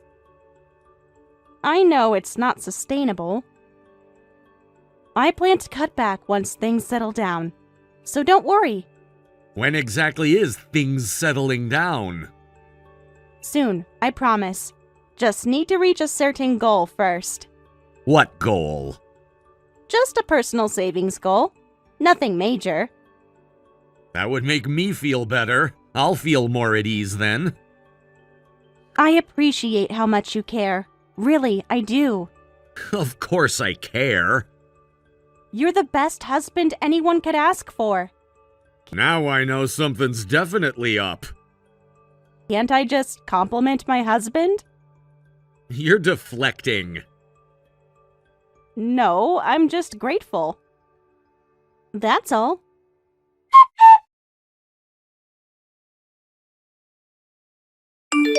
Oh, and one more thing. I meant to ask you yesterday, but forgot. What is it? Something wrong? No, you got home late yesterday, right?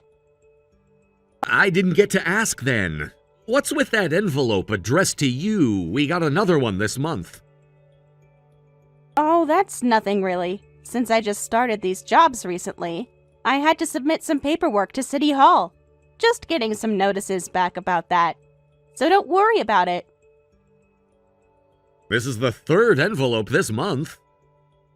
They're really thorough with paperwork. All from different places, though? Different departments, probably. Oh, okay. That's fine then. Well, I'm about to head home. Want me to pick up anything? I already ate, so I'm good. Good work today, Mike. You too. Did you eat properly? Not just convenience store food?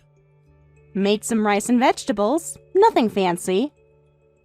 Then I'll stop by the convenience store. Is there any dinner left? Just some stir-fry. There's rice too. Want me to heat it up?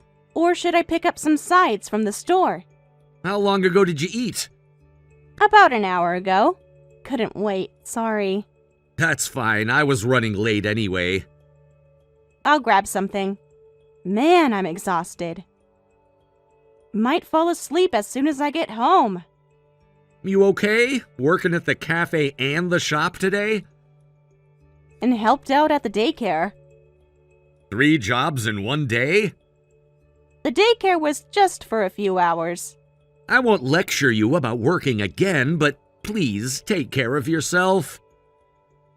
I know. I'm managing my health, don't worry. You say that, but you look more tired every day. It's not that bad. All this working, is there something you want to buy? Just tell me and I'll get it for you. I told you it's for the future. It's nothing you need to worry about. You keep saying that. Because it's true. Well, if you say so, but another envelope came today. Really? Just leave it on the counter. I'll look at it when I get home. That's fine, but why is it from a law firm? What? You looked at it? Without my permission? Getting defensive all of a sudden? Because you're going through my mail. No, I didn't open it, but you can see who sent it without opening it. Still. Wouldn't any husband be concerned if his wife was getting letters from lawyers? Or is there something I should know about? There's nothing to worry about. I mean, remember when I scraped that car? You know, the Watsons' car next door. The incident from 3 months ago? Yes, that one. Yeah, but wasn't that already settled? These are just follow-up documents about that. Really, don't worry about it. Why would a law firm be involved in a minor scrape? The Watsons are just being thorough. We handled that through insurance. They wanted additional documentation. You should have just said that from the start, otherwise I might start thinking weird things. What kind of weird things? Like maybe you're hiding something from me. Why would you think that? Because you're acting strange. No, I'm not. I don't like doubting my wife. Just tell me if anything's going on, okay? Yeah, you're right. I will. Promise. You've been promising a lot lately. What's that supposed to mean? Nothing, forget it. I'm gonna go start the bath then. Thanks. Let me know when you're done. Will do. Mike, Yeah? thank you for always taking care of me. Now I'm really worried. Stop overthinking. If you say so.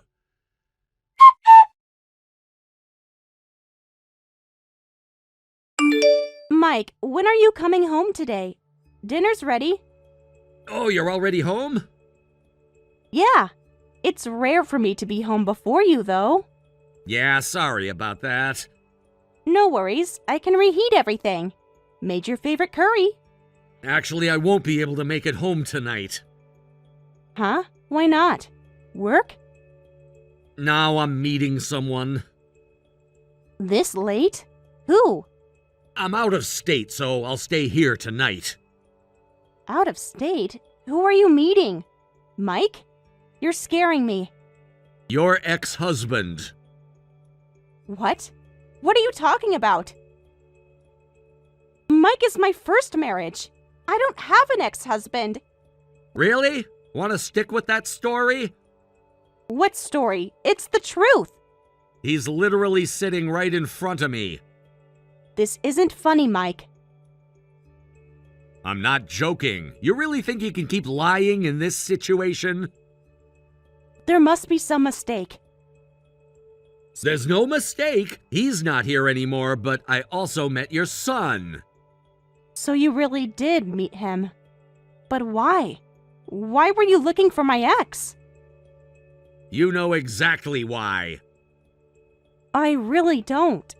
Those letters from the law firm, his name and address were on them. Didn't I tell you not to look at them? Those were private. Private from your husband? Yes, even from you. Even married couples have boundaries of what's okay and what's not. You crossed a line. I crossed a line? Yes. After you lied about being married before? That was different. How? It was in the past. It didn't matter anymore. Didn't matter, you have a child! That was all behind me. Behind you? Yes, I moved on. With a sick child you abandoned? I didn't abandon him. No? We had an agreement. An agreement you're not holding up. What do you mean? I know you lied to your dad to borrow $10,000. That was because I had circumstances. I needed the money For what? to handle things. Handle what things? Private things. I know about those too. What do you mean? You haven't paid any child support at all. That's right, but it's not what you think. What should I think? It's complicated. And your ex has been struggling because of it. Struggling? That can't be true. He never said anything until now. Did you ever ask? He should have told me. When? You blocked his number. That's because he was being difficult. That's because he was being considerate about your new life. Then he should have kept being considerate, suddenly demanding all the back payments and threatening legal action if I don't pay. Thanks to him, I'm in this mess. It's such a hassle. A hassle? Yes, I had a new life. He obviously has his reasons. What reasons could justify ruining everything? Did you actually read those letters? No, I threw them away. Yes, I did. Your son is sick and they needed money for treatment. Then you understand, right? Why he's trying to pressure me now. Pressure you?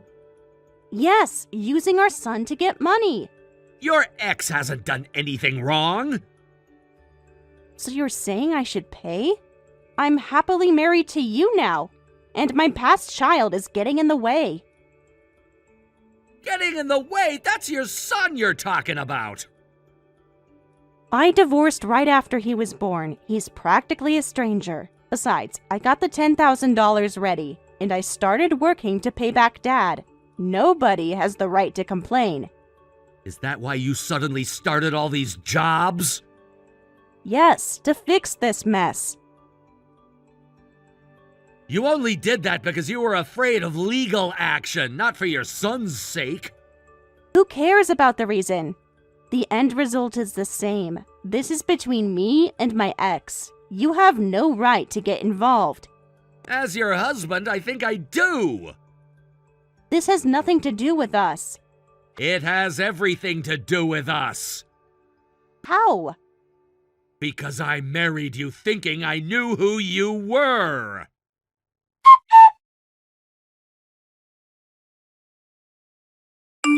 You're right, that's true, but I can't ignore this and I can't continue being married to you! What do you mean you can't continue? Over something from my past?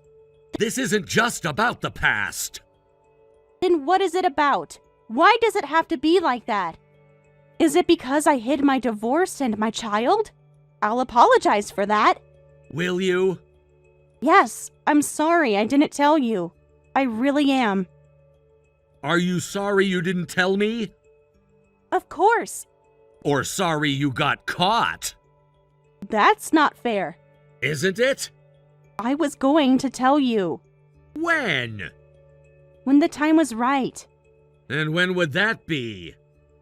I don't know. After you handled everything? Yes, exactly. So I would never know about your son? It would have been better that way. Better for who? For everyone. For our marriage. That's not really the issue. Then what is? The divorce itself! I don't think you're solely to blame, and the custody arrangement was between you two. If you both agreed to it, I have nothing to say about that. See? You understand. So why are you so angry? Because of what you're doing now! What am I doing? You're abandoning your child! I'm not. I gave him to his father. And your responsibilities? I'm paying now, aren't I? Only because you got caught. Then what's your problem? I'm fixing it. Remember what you said? That your current happiness is being ruined by your son? Well, isn't it true? He suddenly appeared in our lives. He didn't appear. He was always there.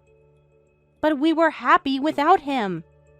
The fact that you can say that so casually shows you're not fit to be a mother. That's cruel. Is it? You didn't pay child support, and even after finding out your son is sick, this is your attitude. I'm paying now. Because you have to. Does the reason matter? Yes, it matters. How could I trust someone like you to care for my children? But that's different because I divorced him. I haven't divorced you. Our children would be different. Different how? Because they would be ours. And your son isn't yours? That's not what I meant. What did you mean? Our family would be different. Of course I'd take good care of any children we have. So what you're really saying is if we got divorced, you wouldn't care about our kids either. No, that would never happen. You're right. See? Because I'm divorcing you before we have children. Don't twist my words like that. Please, let's talk about this. I'm not twisting anything. That's exactly what you meant. If you really cared about your son, you could have told me the truth and asked for help with the money. You didn't need to lie to your father. But that would have ruined my life. Everything I built with you. Exactly. That's why you couldn't do it. Because you care more about yourself than your child. That's not true. No? I care about our future. Your son's well-being means nothing to you. That's who you really are. That's such a cruel thing to say. After everything we've been through. You're the cruel one. To your son, to your father, to me. This is the consequence of all your dishonest actions. Accept it. Please, don't do this. It's already done. We can work this out. There's nothing to work out. I'll do better. It's too late for that. Please. Goodbye, Sarah.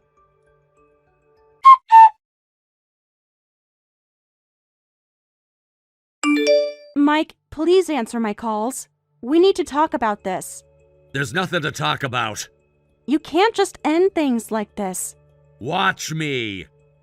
At least let me explain everything properly. You already did. Your actions explained everything. What about our home? I've already contacted a lawyer. So quickly? Unlike you, I don't hide things. What about all our plans? What plans? The ones you made while lying to me? I never lied about loving you. But you lied about everything else? Not everything. Your previous marriage, your son, the loans, the letters. I was scared. Of what? Losing you. So you kept lying. I had to. No, you chose to. What else could I do? Be honest from the start. You wouldn't have married me. So you trapped me with lies. I didn't trap you. What would you call it? I protected our happiness. Your happiness, not mine, not your son's. He has his father. And his mother? I made my choice. Yes, you did. I chose you. No, you chose yourself. That's not fair. Life isn't fair. I know that better than anyone. Your son knows it better. Stop bringing him up. Why? Does it make you uncomfortable? Yes. Good. What do you want from me? Nothing. Not anymore.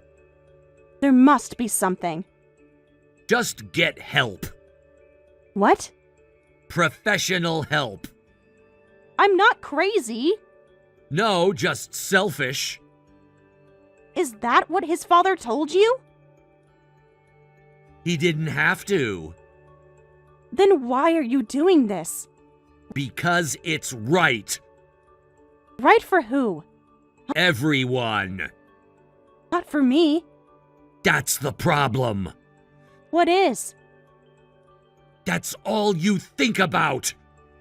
That's not true. It is, and I'm done. Please don't be. You should focus on paying what you owe. Is that what this is about? Money? No, it's about character. I can change. Too late.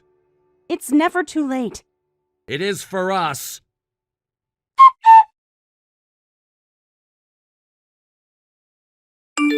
After that, Sarah and I got divorced. Her father, learning about everything she'd done, cut ties with her. Of course, he demanded repayment of the $10,000, and I filed for divorce compensation. Meanwhile, her ex-husband was able to collect the $10,000 in overdue child support, which helped cover their son's medical treatment. While Sarah proved to be a terrible mother who only paid because she was trying to protect herself, at least her self-preservation ended up helping her son. Her ex-husband will continue pursuing child support payments, so Sarah will have to keep working. No matter how difficult or painful it might be, she needs to face the consequences of her dishonesty and pay everything she owes.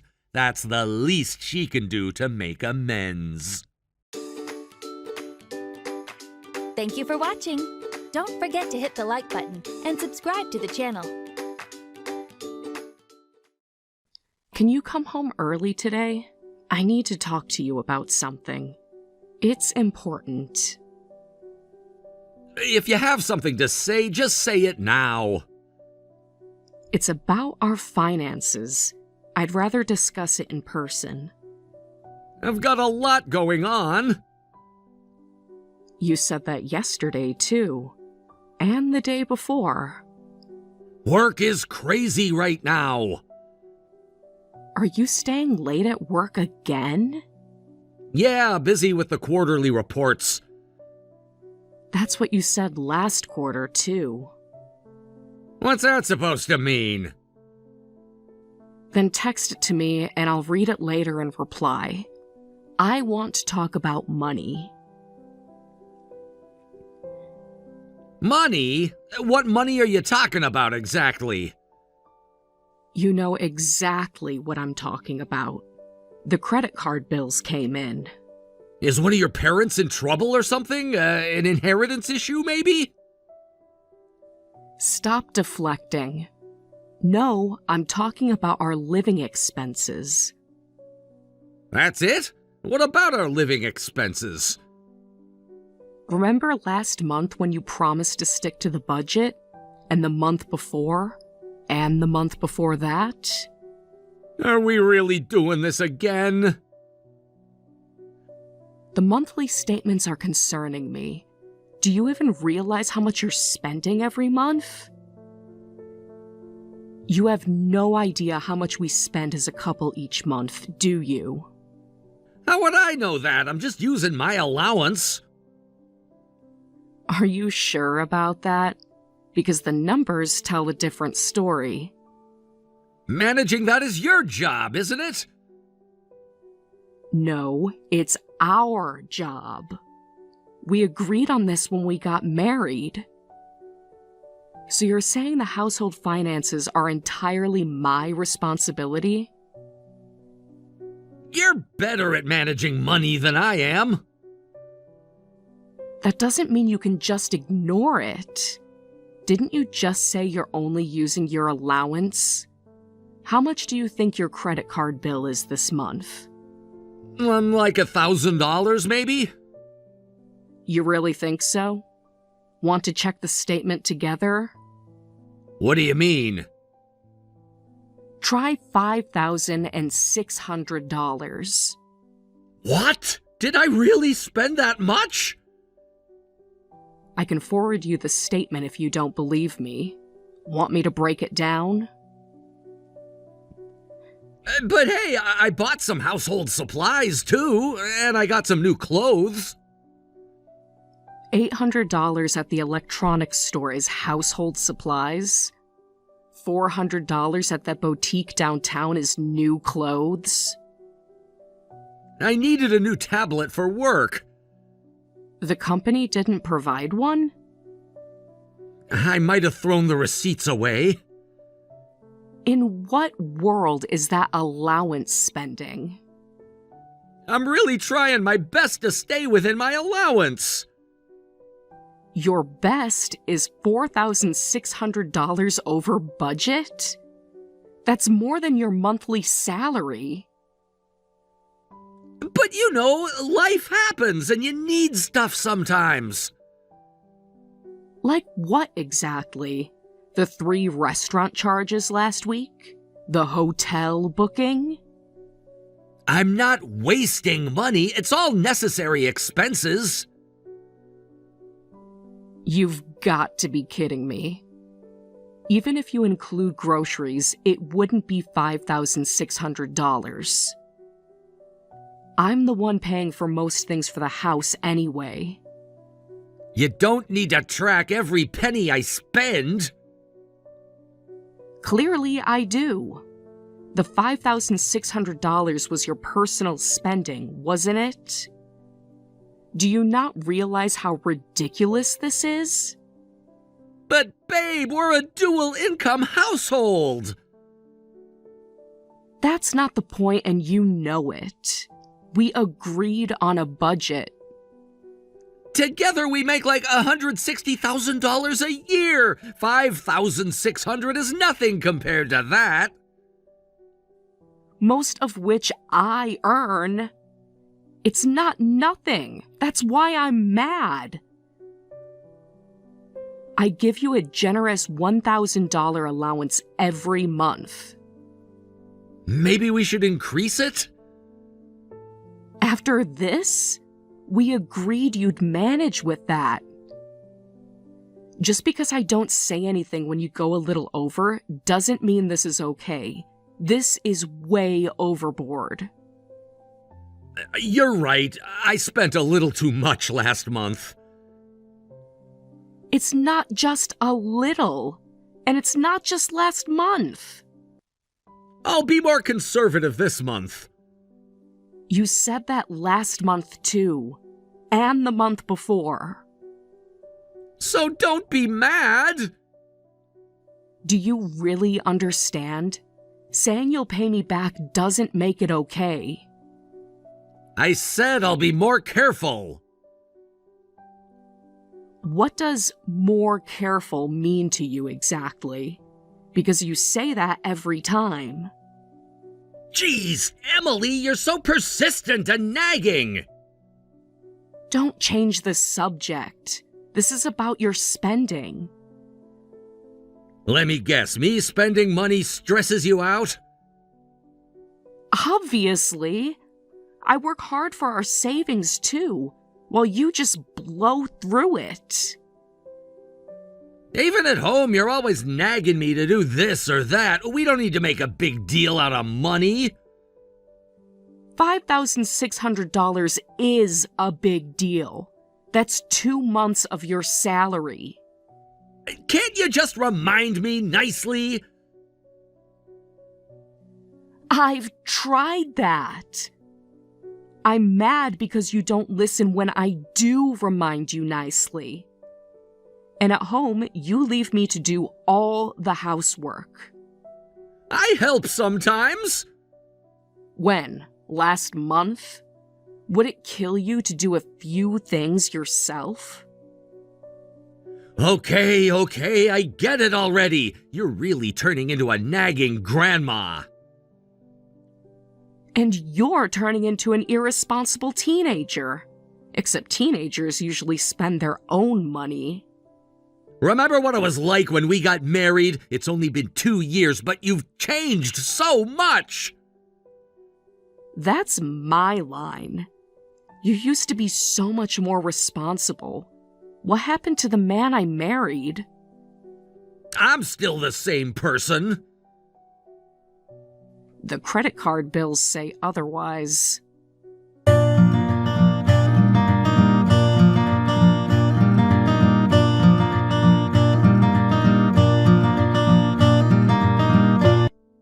When are you coming home tonight? It's already 7 p.m. This is what I mean. Talking to you makes me feel so crappy. I just want to know when to expect you. I've been asking for 3 hours. If there's something you want me to fix, maybe think about how you say it. I'm asking a simple question. A question you keep avoiding. Otherwise, I don't know if I can keep living together like this. So you're saying you want to break up over me asking when you'll be home? No, that's not what I mean. I'm just saying we should treat each other with more consideration. Like how you considered my feelings about the credit card bill? Then maybe you should consider my feelings a little more. I'm always thinking about you, though. Is that why you're avoiding coming home? Is that why you won't answer a simple question? Anyway, I gotta get back to work. Wait, so are you coming home early today then?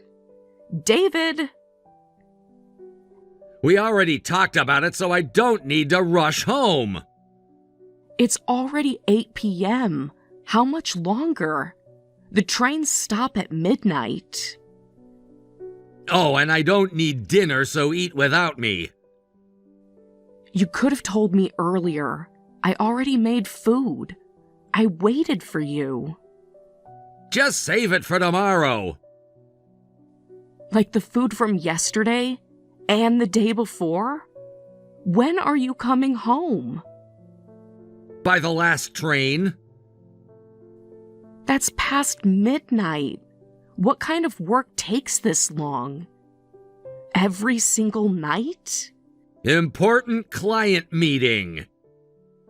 At this hour? On a Tuesday? It's complicated. Everything is complicated lately. Are you with that woman you bought brand name gifts for? What are you talking about? Don't play dumb. I checked your credit card statement. You bought popular women's brand items. You're checking my purchases now? I always check our statements. You know that.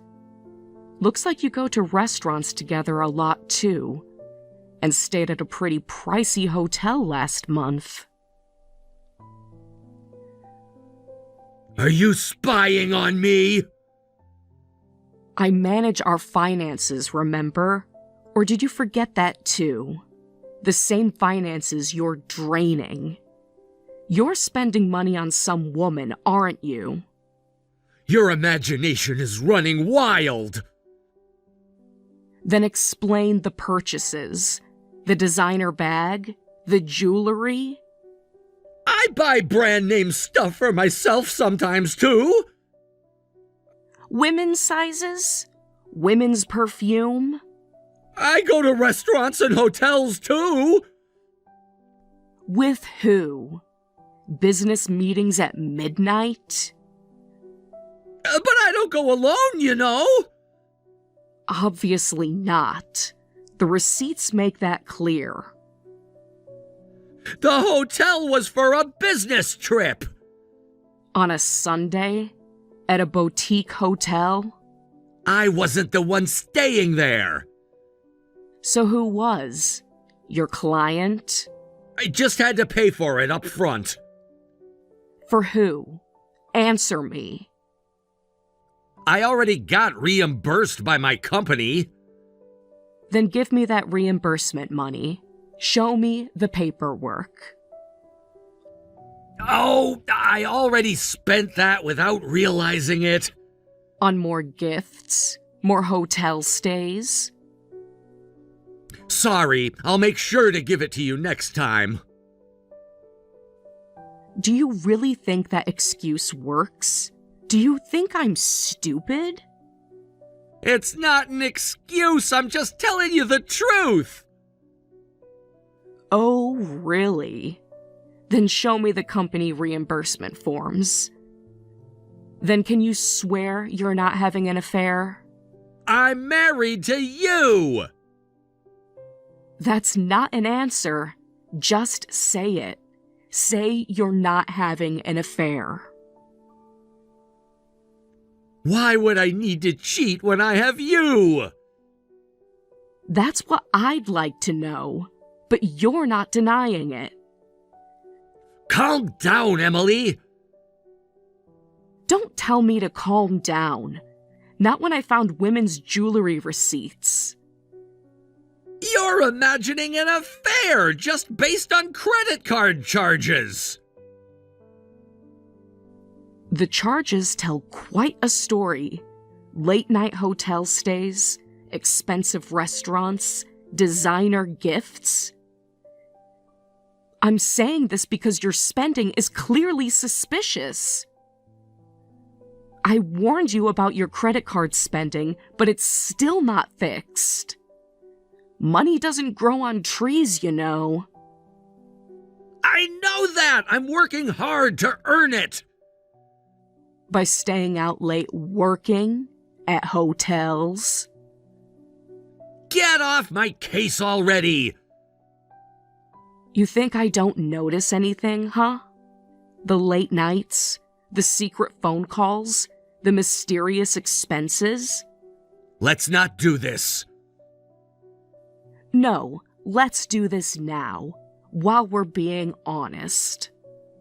This guessing game sucks. Why don't you trust me? Show me your phone then, if there's nothing to hide. We're married! Exactly. So show me. Let me see those business messages. You're the one breaking my trust. I'm telling you, you're overthinking it. Then prove me wrong. Work is really busy right now. Too busy to come home, but not too busy for hotels? Too busy to answer my texts, but not too busy for fancy dinners? I don't have time for an affair! So if work wasn't busy, you would be having an affair? Is that what you're saying? That's not what I mean! Then what do you mean? Because it sounds like a confession.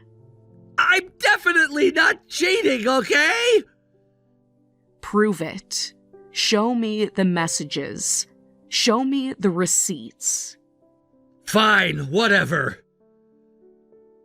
Hey! Don't you dare walk away from this. You're the one who brought it up and now you're pissed? The nerve! Normally, you should apologize.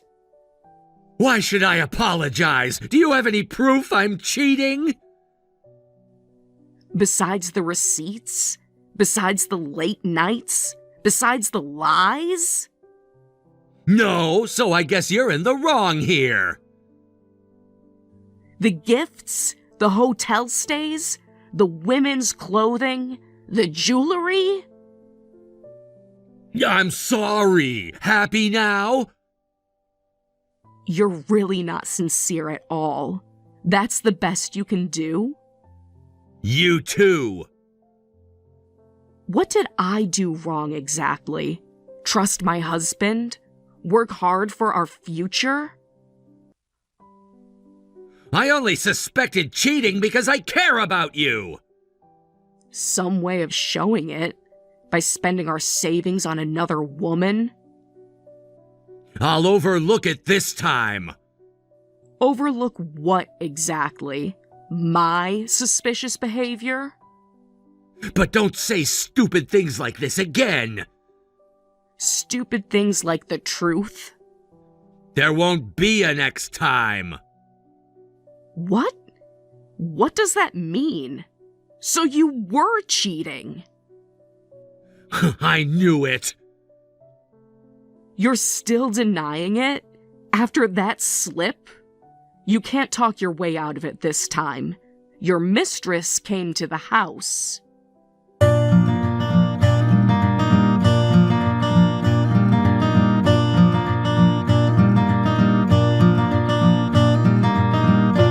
What? You're lying! Really? Want me to send you a photo of her visit? Want me to describe what she was wearing? The same designer bag you bought last month? I told you to wait for me, but I guess I couldn't hold back. I'm the one who loves you, so hurry up and divorce her. Wow, you're a real piece of work.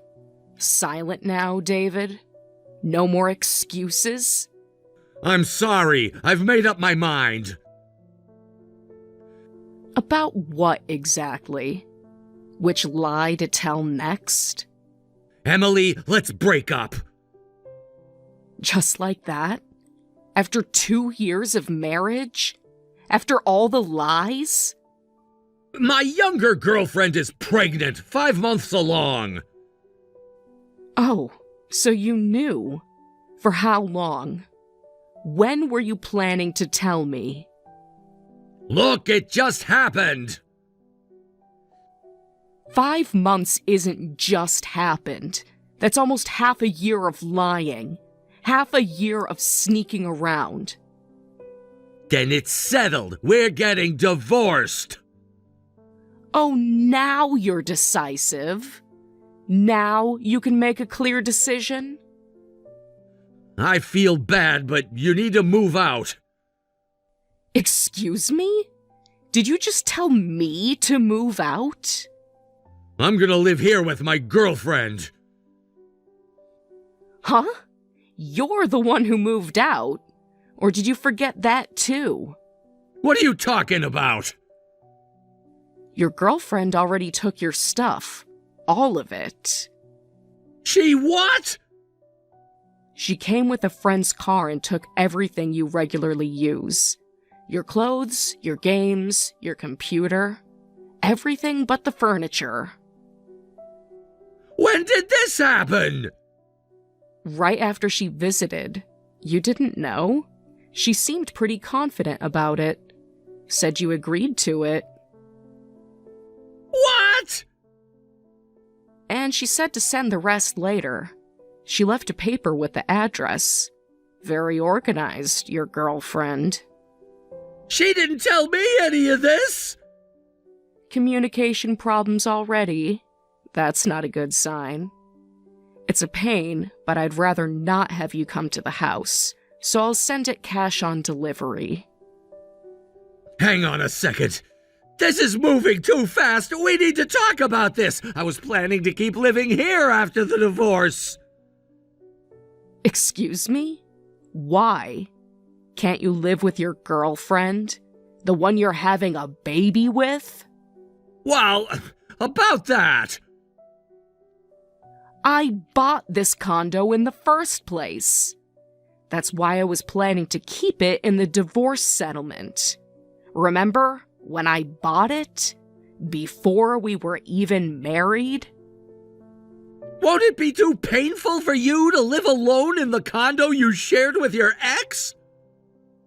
Not at all. Actually, I was thinking of selling it. Start fresh somewhere. Then all the more reason for me to have it. How do you figure that? What makes you think you deserve anything? Were you even listening to me? Even if I bought the condo myself? We lived here together, though! It becomes joint marital property. Look, that would be the case if I bought it after we were married, but I bought this place when I was single, so it's not included in the division of assets.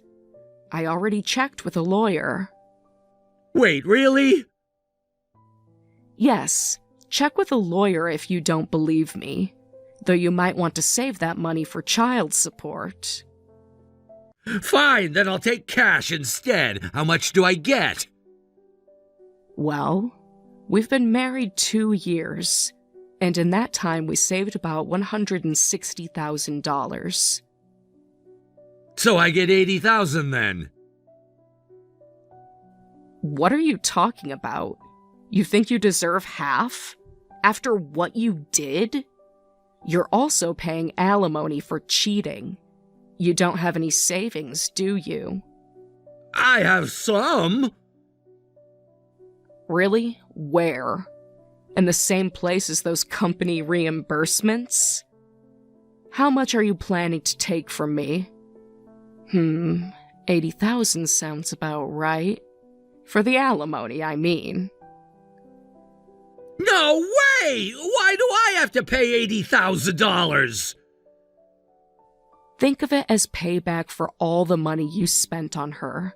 The hotels, the gifts, the restaurants. It adds up, doesn't it?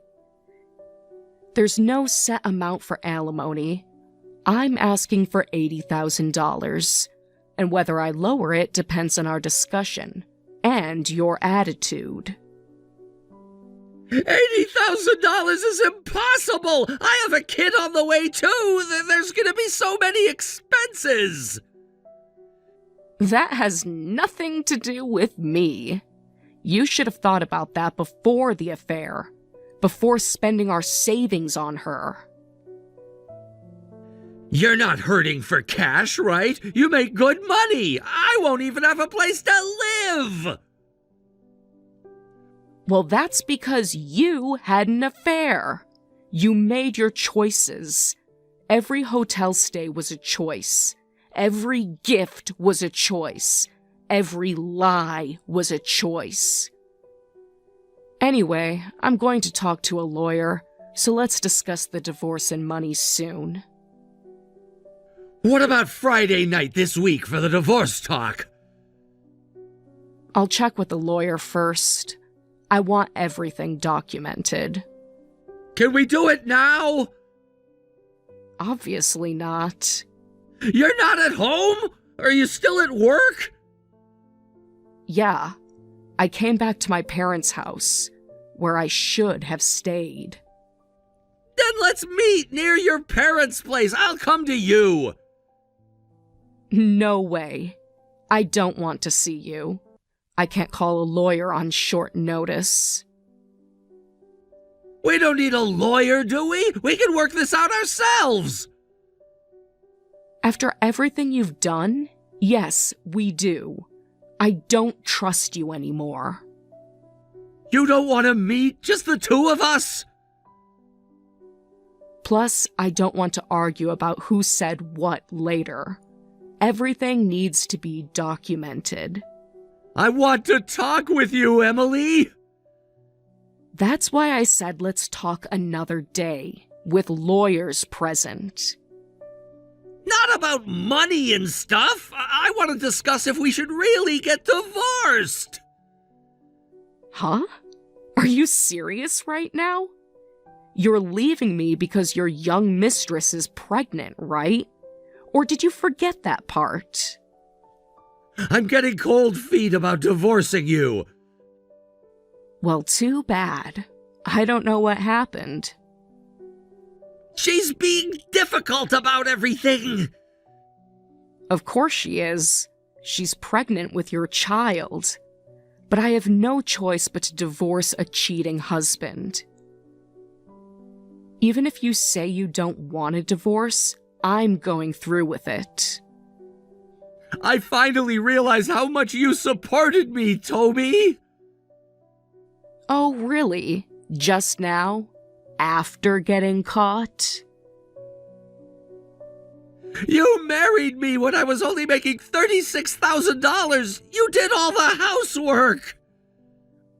And this realization comes after getting another woman pregnant? After wasting our savings? Sure, you nagged a lot, but you really cared about me. You were the one who thought the most about me. Uh-huh. Bit late for that revelation. 2 years and a pregnancy too late. I screwed up! Cheating on my wife like an idiot! I'm a real piece of shit! At least you got that part right. Maybe the first honest thing you've said. I don't know what happened, but your apology means nothing to me. I'm absolutely divorcing you. So stop it with this pointless talk. It's not pointless!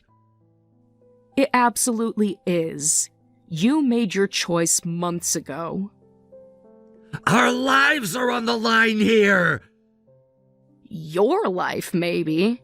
I'll be fine. I still have my job, my savings, my self-respect. You don't mean that! All I want is to cut ties with you as soon as possible. The baby might not even be mine! Really? Now you question it? After 5 months? I don't care. It has nothing to do with me. I guess you can't count on younger women! And whose fault is that? Who chased after her? Who spent our money on her? When I brought up money, she looked down on me for being poor! She said she doesn't want to get married! So now you're crawling back? Because she rejected you?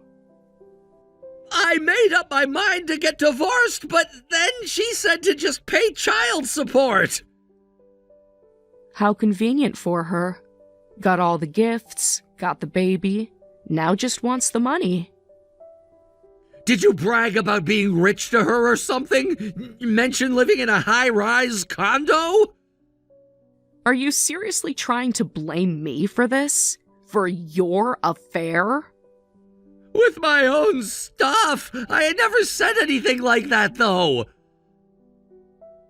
I've seriously had it with you. You're only making $36,000, but you wasted my hard-earned money on an affair with a younger woman and got her pregnant. Now that she dumped you and is demanding child support, you want to come crawling back? How stupid do you think I am? That's not it! I just finally realized how good you are to me! Too little, too late. 2 years too late. A pregnancy too late. What's wrong with you? Realizing my good qualities when you're already married? I mean, I understand it better now! Understand what? How much money you wasted? How many lies you told? Fine, let's pretend it's true. But no matter what you say, I'm getting divorced. I'm really, really sorry. I'll turn over a new leaf. Save it for your next wife, or your girlfriend, whoever will have you. I won't waste money anymore. Please reconsider the divorce. I already said no. How many times do I have to say it? We both worked, but I got stuck with the chores while you sucked me dry financially.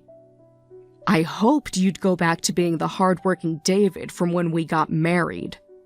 But you're a hopeless idiot. A cheating, lying, hopeless idiot. I'm sorry. I really messed up. The affair started out as just a fling. And ended up as a pregnancy. And thousands in gifts and hotel stays. Before I knew it, I was spending your money like it was my own! If you realize that much, then don't ever say you want to patch things up again. No! I don't want to break up with you, Emily! You already did. 5 months ago, when you started the affair. I can't make it on my own! Please don't abandon me! That's rich coming from the cheater. You abandoned our marriage long ago. I'm divorcing you. I'm resolved to never again support a foolish man. Don't contact me again except through the lawyers. We're done.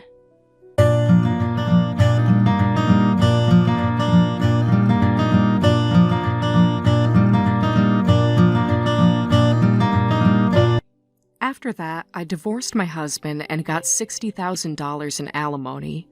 Of course, I got alimony from the mistress too, so I ended up with more than I gave my ex-husband in the divorce settlement. The lawyers were actually surprised at how quickly she agreed to pay. I guess she was eager to get it all settled before the baby came.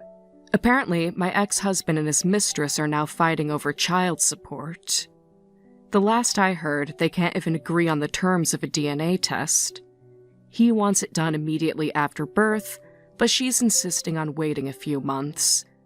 I guess she's worried about the baby's health, or maybe she's just trying to drag things out. Either way, I'm pretty sure it's his kid, but it sounds like they're going to do a DNA test after the birth to determine child support amounts. Looking back, the warning signs were all there in how he handled money. Even before the affair came to light, the way he kept overspending and making excuses should have told me everything I needed to know about his character. The constant promises to do better, the endless excuses, the way he tried to turn things around on me when I questioned his spending, it was all part of the pattern. My ex blew through the remaining $20,000 he got in the divorce on credit card bills and moving expenses, ending up flat broke. He's been texting mutual friends asking to borrow money, but they all know better now. Some of them have shown me his desperate messages, trying to paint himself as the victim, but everyone knows the truth. I really don't know what I was thinking, being married to that good-for-nothing for 2 whole years. I mean, he wasn't always a terrible person, which is why I married him. He used to be responsible, caring, someone who worked hard and seemed to value our relationship. He was different when we first met, or maybe I just wanted to see the best in him. But people change, or maybe they just show their true colors eventually. Either way, I wasted so much time and money on someone who didn't deserve either.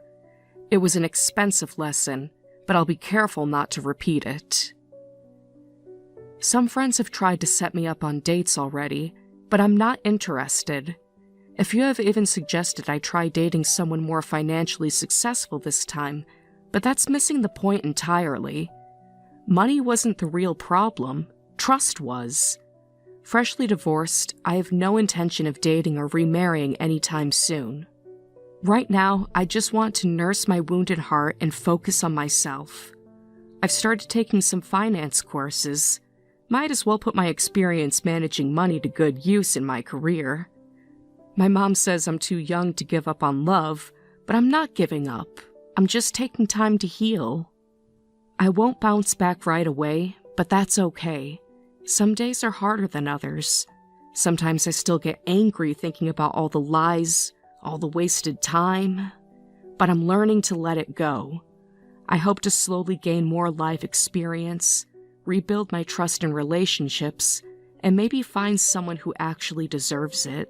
Until then, I'll work on becoming stronger and wiser until someday I can look back and laugh about all this. At least I got out before wasting any more years on him. In the end, that's what matters, knowing when to walk away. Why are you still staying at our house? I asked Dad, but seriously, how long are you planning to stick around? Even though I'm hospitalized, the fact that you're still staying at home is seriously irritating. You're not even family, yet you're living here like it's yours. It's honestly exhausting.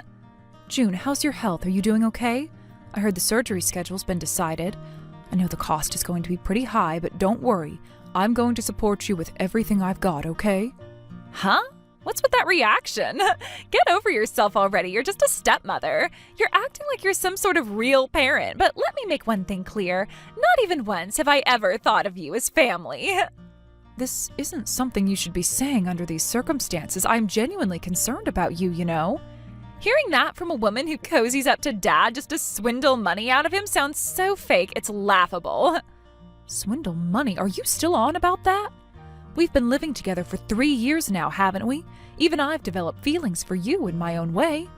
That's why I'm truly worried about you and want to help however I can. Oh, spare me the act.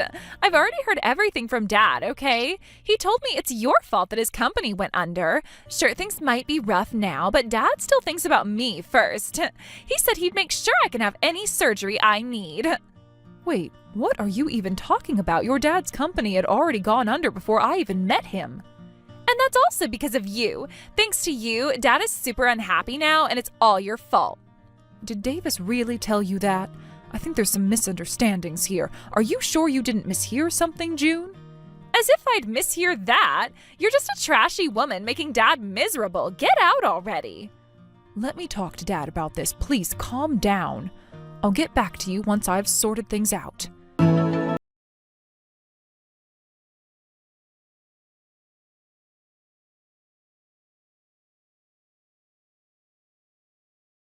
What did you say to June? She's telling me that I'm the reason your company went under and that I'm trying to scam you out of money and that being with me makes you miserable. Did you say anything that could have caused this misunderstanding? Huh? What misunderstanding? What do you mean? All of that is a misunderstanding, obviously. Everything she said is the truth, isn't it? Wait a second, that's not something I can let slide. I don't know anything about your company going under. That happened before we even met. Yeah, because it was a company propped up by my ex-wife's relatives. When we got divorced, the company collapsed too. So since we got married, that means you're partly to blame for it, doesn't it? What kind of logic is that? I don't get it at all. And what's this about me trying to scam money from you? When have I ever done such a thing? I've been helping cover our living expenses this whole time. Well, that's more of a metaphorical thing. A metaphor? I don't understand. You're just using me as a scapegoat to explain why you're broke, aren't you? And you're doing this while June is about to have surgery. By the way, have you even saved up any money for her surgery? Money? What money? The money for June's surgery. Don't tell me you're expecting me to pay for all of it. Well, let me ask you, do you think I have that kind of money? No, I didn't think so. But at least try to save up something. She's your daughter, isn't she? You have money, so it should be fine. You're seriously calling me a scam artist and a trash woman, but now you expect me to foot the bill? If you want me to pay, the least you can do is clear my name and convince June of the truth. Got it. Yeah, I'll do it when I feel like it. Also, when are you planning to come back home? Where are you even staying right now? I've got a lot going on, okay? I have been telling you we need to have a proper conversation. I'm really starting to reach my limit here. Fine. I'll think about it. I'll tell June something that makes her feel better. You just play along for now, okay? Play along? I can't do that. I'm just going to stick to the facts. That's all I can do.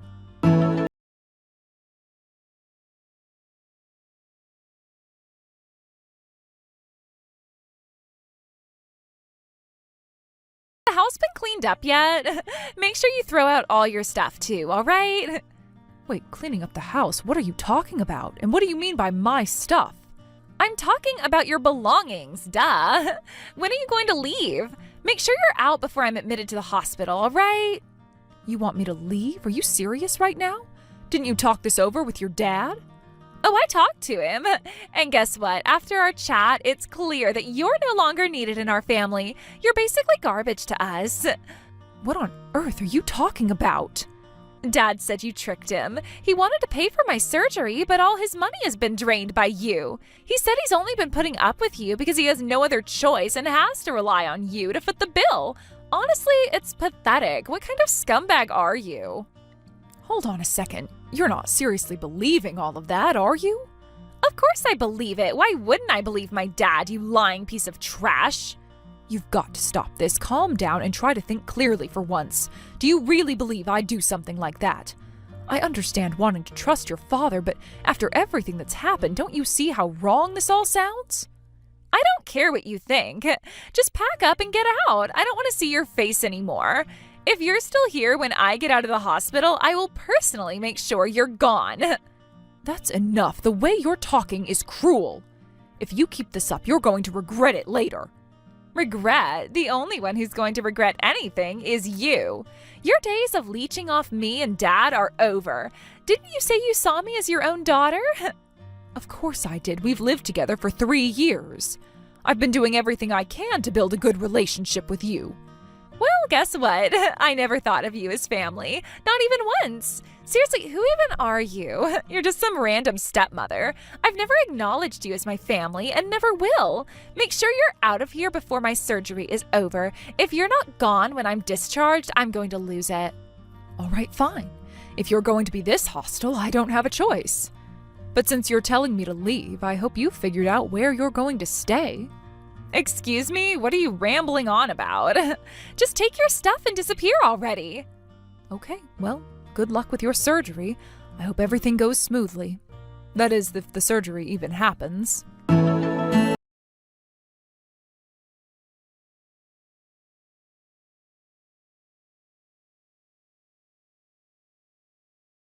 Where are you right now? Why are you asking? The house key isn't working. I can't unlock the door. If you're home, just open it already. I know you can hear me. Oh, so you still thought you could come back here, huh? What? You're the one who told me to come back, remember? I honestly didn't think you'd actually show up. You've been gone for a whole month without a word. I assumed you weren't coming back. Just open the door. It's freezing out here. I'm not in that house anymore. What? What do you mean? Where are you? I don't see why I need to tell you that. That house is my property, and I'm free to do with it as I please, including changing the locks. You changed the lock? What the hell? Oh, don't act surprised. You've been living in my house rent-free, not contributing a dime, and then you disappear to hang out with someone else. Now you want me to just let you back in because it's cold? Oh, get real. Wait a second. Renly, what's going on here? I've had enough. I'm filing for divorce. I've already sent the papers to your workplace along with documentation of your infidelity. What? Infidelity? What the hell are you talking about? I'm done with this life. The house is mine, and I've already decided to put it on the market. Don't even think about trying to claim any of it. I've already handled everything, and your share has been offset by the damages. Damages? What damages? I have no idea what you're even saying. Oh, and about Jane's surgery, I've decided I won't be covering the costs anymore. What? But the surgery's tomorrow, isn't it? And? She's been in the hospital preparing for this surgery, right? We've already paid for the previous procedures, haven't we? Speaking of the previous surgeries, you'll need to pay me back for those. Remember, I loaned you that money, and I made sure to have proper documentation. Wait. I can't understand any of this. What are you even saying? That's not my problem. You'll be hearing from my lawyer soon. If you have any questions, you can ask them. Renly, please, wait! Are you serious about the divorce? Didn't June tell me herself? Apparently I've made you both miserable. And honestly, when I think about it, I can only remember being happy for the first 6 months of our marriage. After that, it's been nothing but dealing with June's tantrums and trying to support you financially and emotionally. I haven't had a chance to think about my own happiness. But I need you! You can't just walk away like this. What are you talking about? Yeah, I'm done with broke, unfaithful losers like you.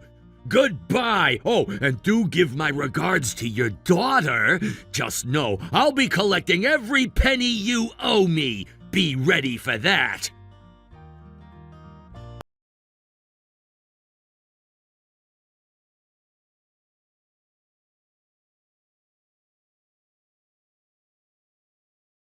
Hey, what's going on? They just told me that my surgery has been canceled out of nowhere. I tried contacting Dad, but he told me to call you instead. This makes no sense. What the hell is going on here?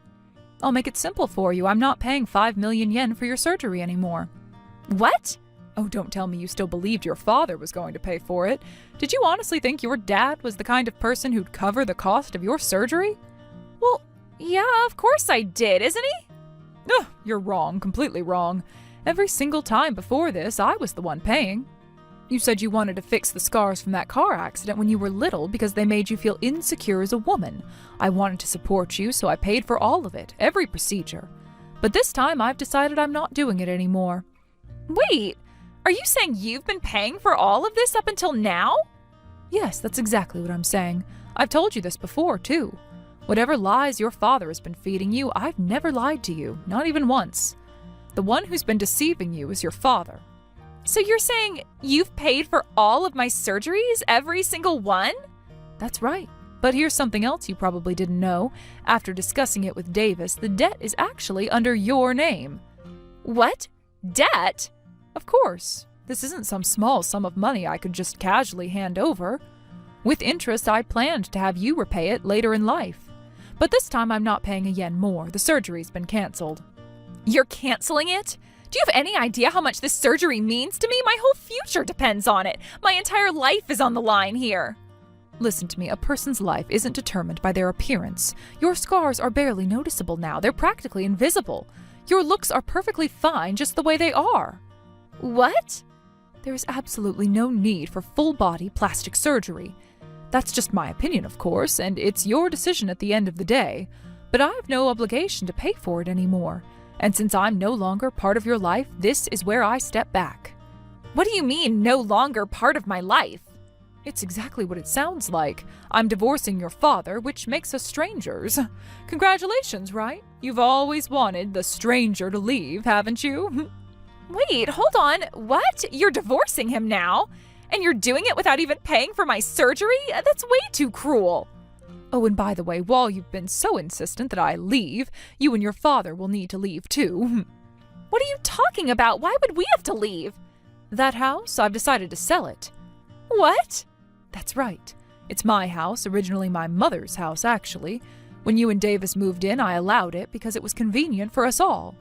But now that I've looked into it, the property value has increased significantly. It's too big for just me, and selling it seems like the best option. Wait, what? What are you even saying? That's my home. Oh, now you want to call it your home? You've always insisted that I'm a stranger to you, haven't you? How ridiculous is it to claim that a house owned by a stranger belongs to you? Let me make this clear. My house is mine. And as you've said so many times, we are strangers. So I'm afraid you'll have to figure out where to live on your own. This makes no sense. First my surgery gets canceled, and now you're saying I'm losing my home too? This is beyond cruel. Are you seriously mocking us? Mocking you, really? Take a good long look in the mirror. Who's been exploiting and ridiculing whom all this time? What? You and your father have done nothing but take from me. You've belittled me, disrespected me, and treated me like trash. And all the while, I tried my best. I cared about Davis, and because of that, I care about you, too. Even though I was just your stepmother, I wanted to support you and be there for you. But who trampled on all of that? It was you and your father. No, I didn't mean to. At this point, it doesn't matter what you meant to do. I've done everything I could for this family. I contributed, I cared, and I tried to make things work. But it wasn't enough. And since that's the case, I am done here. Done? What am I supposed to do now? My surgery's been canceled, and they're telling me I have to be discharged from the hospital soon. Where am I supposed to go after that? When are you selling the house? What you do after your discharge is your responsibility. As for the house, I haven't sold it yet, but I've already changed the locks. You won't be able to get back in. You're kidding, right? Your dad seemed pretty worried, so why don't you figure something out together? You're both adults now, handle it yourselves. As for me, I'm officially a stranger. Goodbye. You took care of us all this time, and now you're just abandoning us? What am I supposed to do if I don't even have a home to go back to? That's not my concern anymore. I have no obligation to support you any further. You're 18, aren't you? Maybe it's time to start taking some responsibility for yourself. Good luck. Oh, and congratulations. This stranger is finally out of your life.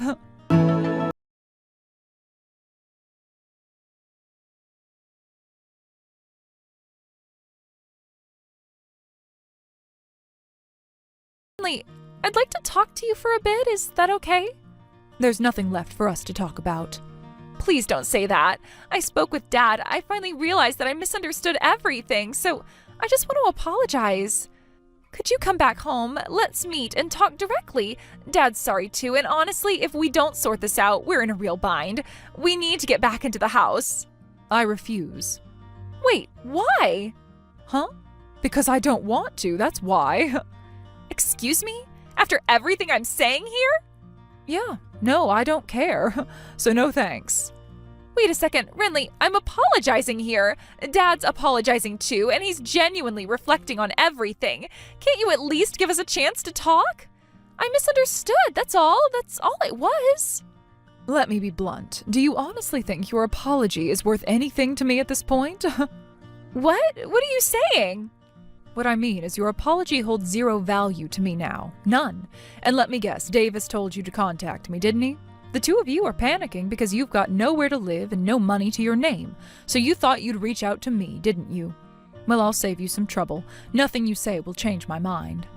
You don't understand, though. The hospital bill was outrageously expensive. I scraped together what little I could from my savings and even borrowed from friends, but it's just not enough. I can't pay it. When I brought it up to Dad, he said I had to talk to you about the house. What am I supposed to do here? I am completely stuck. Don't ask me, June. I'm not your mother, and I'm not your guardian. What you do from now on is your own problem. Talk it over with that father of yours, or figure it out yourself. But Renly, I really thought of you as my mom. I looked up to you so much. Please, don't even bother with such obvious lies at this point. You're pathetic. Do you even realize how transparent you are? You're as bad as your father. No surprise there. Just stop contacting me. Like you said before, we're strangers now, so stay that way.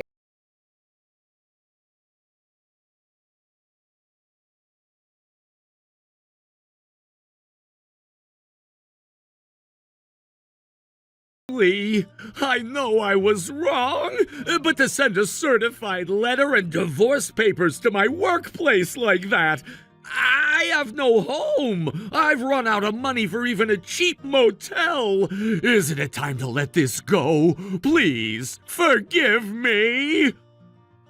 What? Are you still dreaming? Dreaming? Renly, I'm apologizing sincerely here. I've thought about everything I've done, the cheating, the neglect, and I regret it. I should have taken the time to work things out with you long ago. I get that now. So, can't you give me one last chance? This isn't about forgiveness anymore. It's over. Didn't the lawyer explain everything to you? He did, but Then that's all there is to say. Every word in those letters is exactly what I meant. The $100,000 I lent you over the years, yeah, I expect that paid back in full. Did you really think you could cheat on me, brush me aside, and walk away without any consequences? Oh, you're a joke. Honestly, it's sad. Your daughter is probably mortified to have a father as incompetent as you.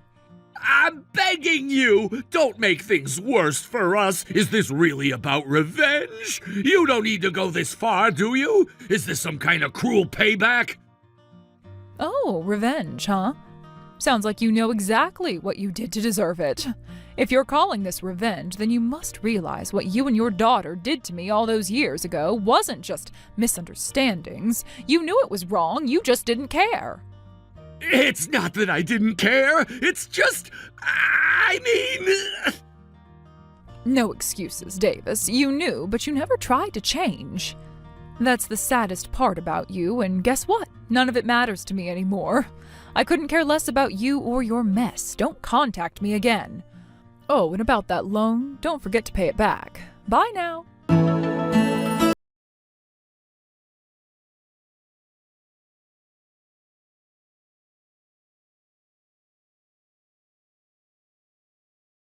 I'd like to meet if possible. There's something I need to talk to you about. Who is this? Please don't say that. It's me, June. Oh, June! I'd completely forgotten about you. So what do you want? If you're asking me to meet, my answer is no. And if you're here to ask for money, let me stop you right now. I don't have any to lend. No, I'm not texting you to borrow money. Oh, you're not? Then what on earth do you want from me? I wanted to thank you. That's all. Thank me? For what exactly? For paying for my surgery. You covered the costs, didn't you? I went back and reread some of the messages you sent me before about how you were worried about my scars. It made me realize I might have treated you unfairly. I started thinking maybe I was the one who did something really awful. So I just wanted to say thank you for helping me back then. I didn't appreciate it properly at the time, and that was wrong of me. Well, a thank you. After all this time, what am I supposed to do with that? I understand how it must sound saying this now. I know you probably think we'll never meet again, and I know what my father and I did to you was unforgivable. But even so, I felt like I couldn't move forward without at least expressing my gratitude to you. You did something kind for me, and I didn't even acknowledge it properly. That's why I'm reaching out now. June, you seem different somehow, like you've changed. You're still young, you've got time. Focus on moving forward and doing better from now on. About the surgery costs you paid for, I've decided I'm going to work hard to pay it all back. I'm done with the idea of getting full-body cosmetic surgery. I've stopped pursuing that entirely. Oh, is that so? Yes. I've come to believe in the last words you said to me. The last words I said? Wait, what did I even say? You told me there wasn't anything wrong with the way I looked. And after thinking about it, I realized that you might be right. Maybe I'm not as terrible looking as I thought. So from here on, I'm going to try harder to improve myself. Not my appearance, but who I am as a person. I'm truly sorry for how I treated you in the past, and I really mean it when I say thank you for everything you've done for me. If you've come to understand that, then I'm glad. And remember, as you move forward, make sure to keep your father's mistakes as a lesson in what not to do.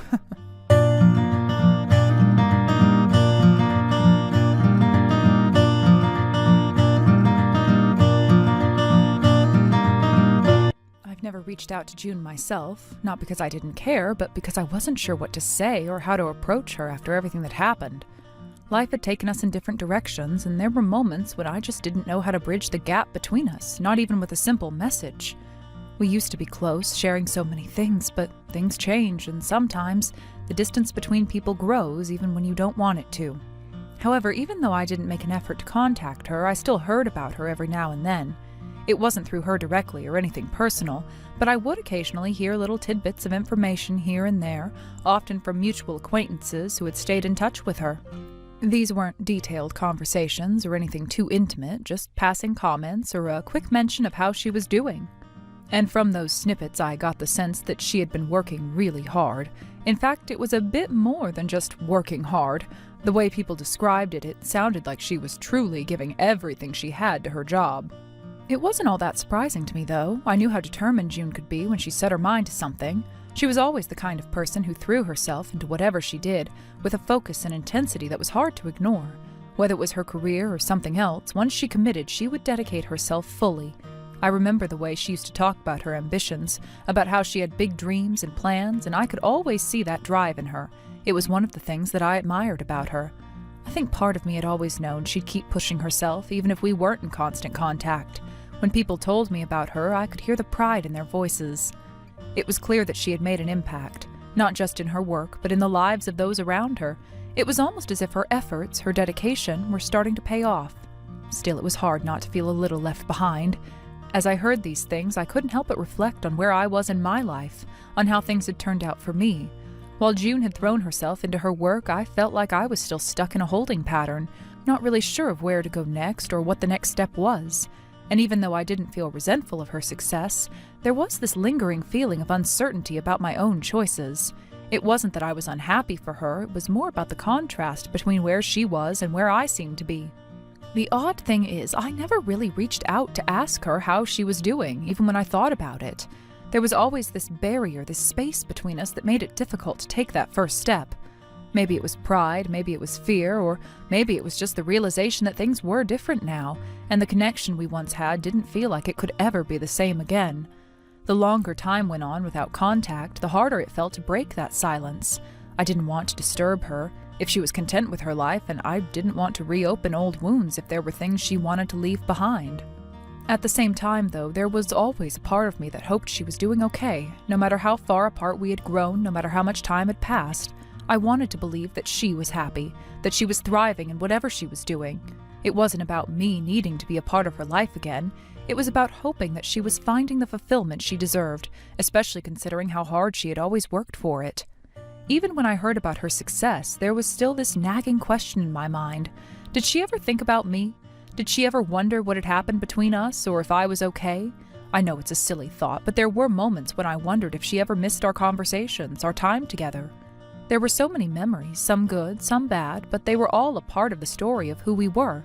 And now I was just hearing about her secondhand from people who weren't a part of the life we used to share. In a way, hearing these things about June, even from a distance, gave me a sense of closure. I didn't need to have a deep conversation with her or even rebuild our connection. Knowing that she was doing well, that she was working hard and making something of herself was enough for me. It was enough to know that she had found her way, even if our paths no longer crossed. I don't know if I'll ever reach out to her. The thought crosses my mind occasionally, but it's always accompanied by doubt. What would I say? Would it even matter? The time that had passed felt like a wall, and I wasn't sure how or if I could break through it. But for now, I'm content with what I know. She's working hard, and I believe she's doing well. Maybe that's enough for now, and maybe one day, if the moment feels right, we'll find our way back to each other. But until then, I'll continue on my own path, hoping that she's happy and fulfilled in everything she does, just as I hope for myself. However, as for Davis, things have only continued to go from bad to worse.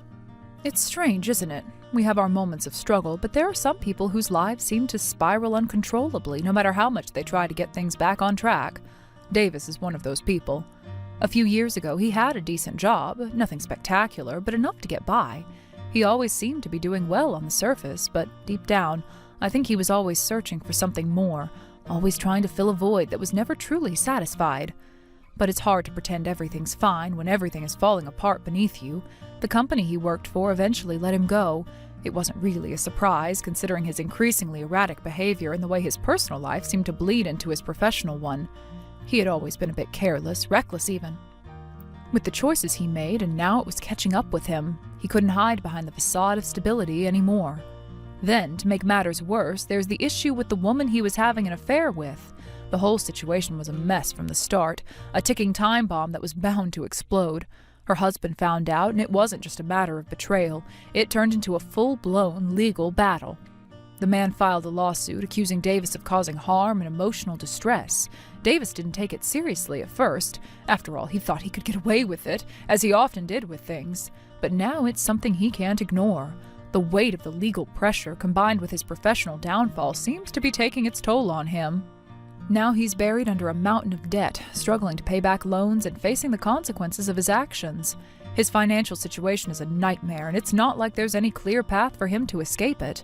He burned bridges with most of his friends, including me, and there's no one left to turn to for help. All the mistakes he made, the lies, the poor choices, have come back to haunt him. It's almost like watching a slow-motion train wreck. You can see it happening, but there's nothing anyone can do to stop it. And honestly, at this point, I don't know if there's any hope left for him. He's always been a bit of a troublemaker, but now it's like he's beyond redemption.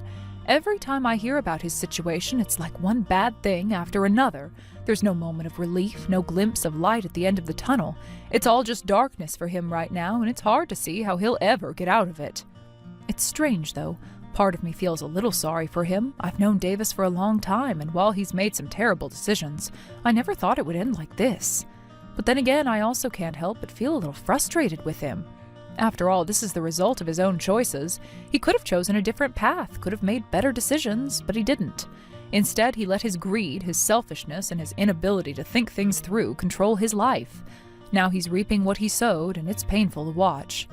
I suppose it's a reminder that not everyone's going to make it out okay. We all want to believe that people can turn things around, that there's always a way out of a bad situation, but sometimes there isn't. Sometimes people make mistakes that they can't undo, and the consequences are too severe to recover from. It's a harsh reality, but it's one that Davis is facing now. I don't know if he realizes it, but there's no coming back from this for him. Sure, people can change, but he's gone too far down this road. The damage is done. He's lost everything that mattered, and it seems like he's finally reaching the point where he's run out of chances. There really are people in this world who just don't have a way out, who are so deeply entangled in their own bad decisions that they can't even see a way to turn it around. It's a sobering thought, and it's hard to come to terms with, but sometimes it's just how life goes. When I think about Davis, I don't feel angry anymore. Maybe I did at one point, but now it's just sad. He's someone I used to know, someone I thought had potential, but he let it all slip away, and now it seems like he's a lost cause. It's a shame, really, but it's also a reminder that we all have to be careful with the choices we make. We might think we're invincible or that we can get away with things, but eventually, everything catches up with you. So now, all I can do is watch from the sidelines, knowing that there's no turning back for him. The worst part is that I'm not sure he even knows how to change. It's too late for him to fix things now, and that's the hardest truth of all. If only I could have made June, my daughter, realize at least that much. Maybe then there would have been some meaning to me being a part of this family after all. It's a thought that's weighed heavily on me for a long time now, one that comes to mind more often than I would like to admit.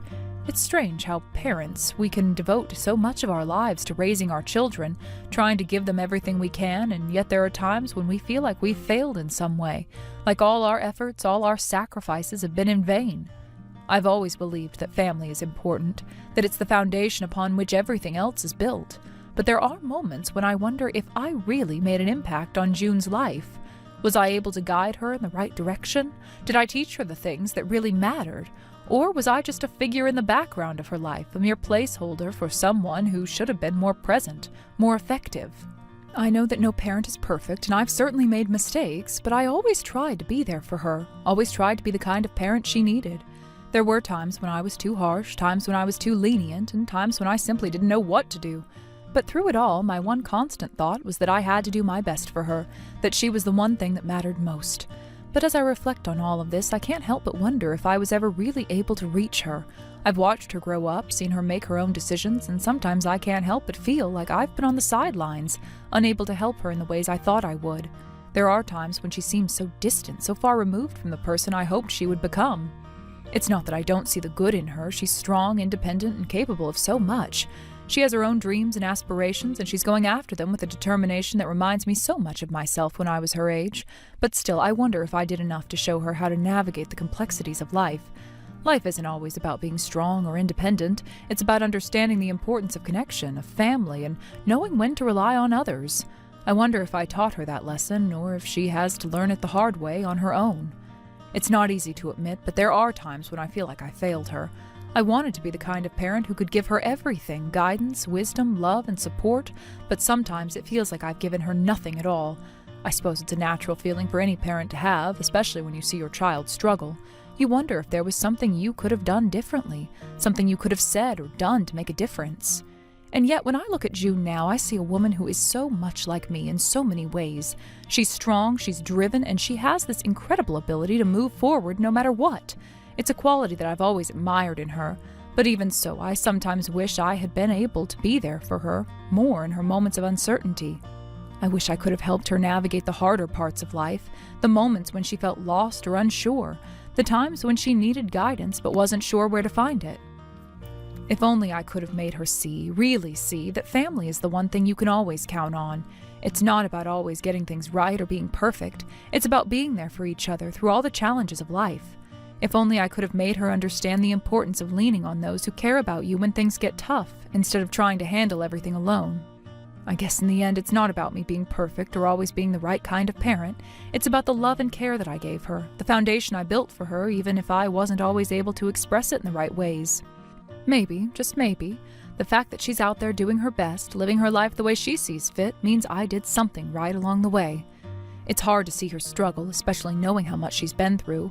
I wish I could take away her pain, protect her from the hardships that life throws at her, but I know that's not something I can do.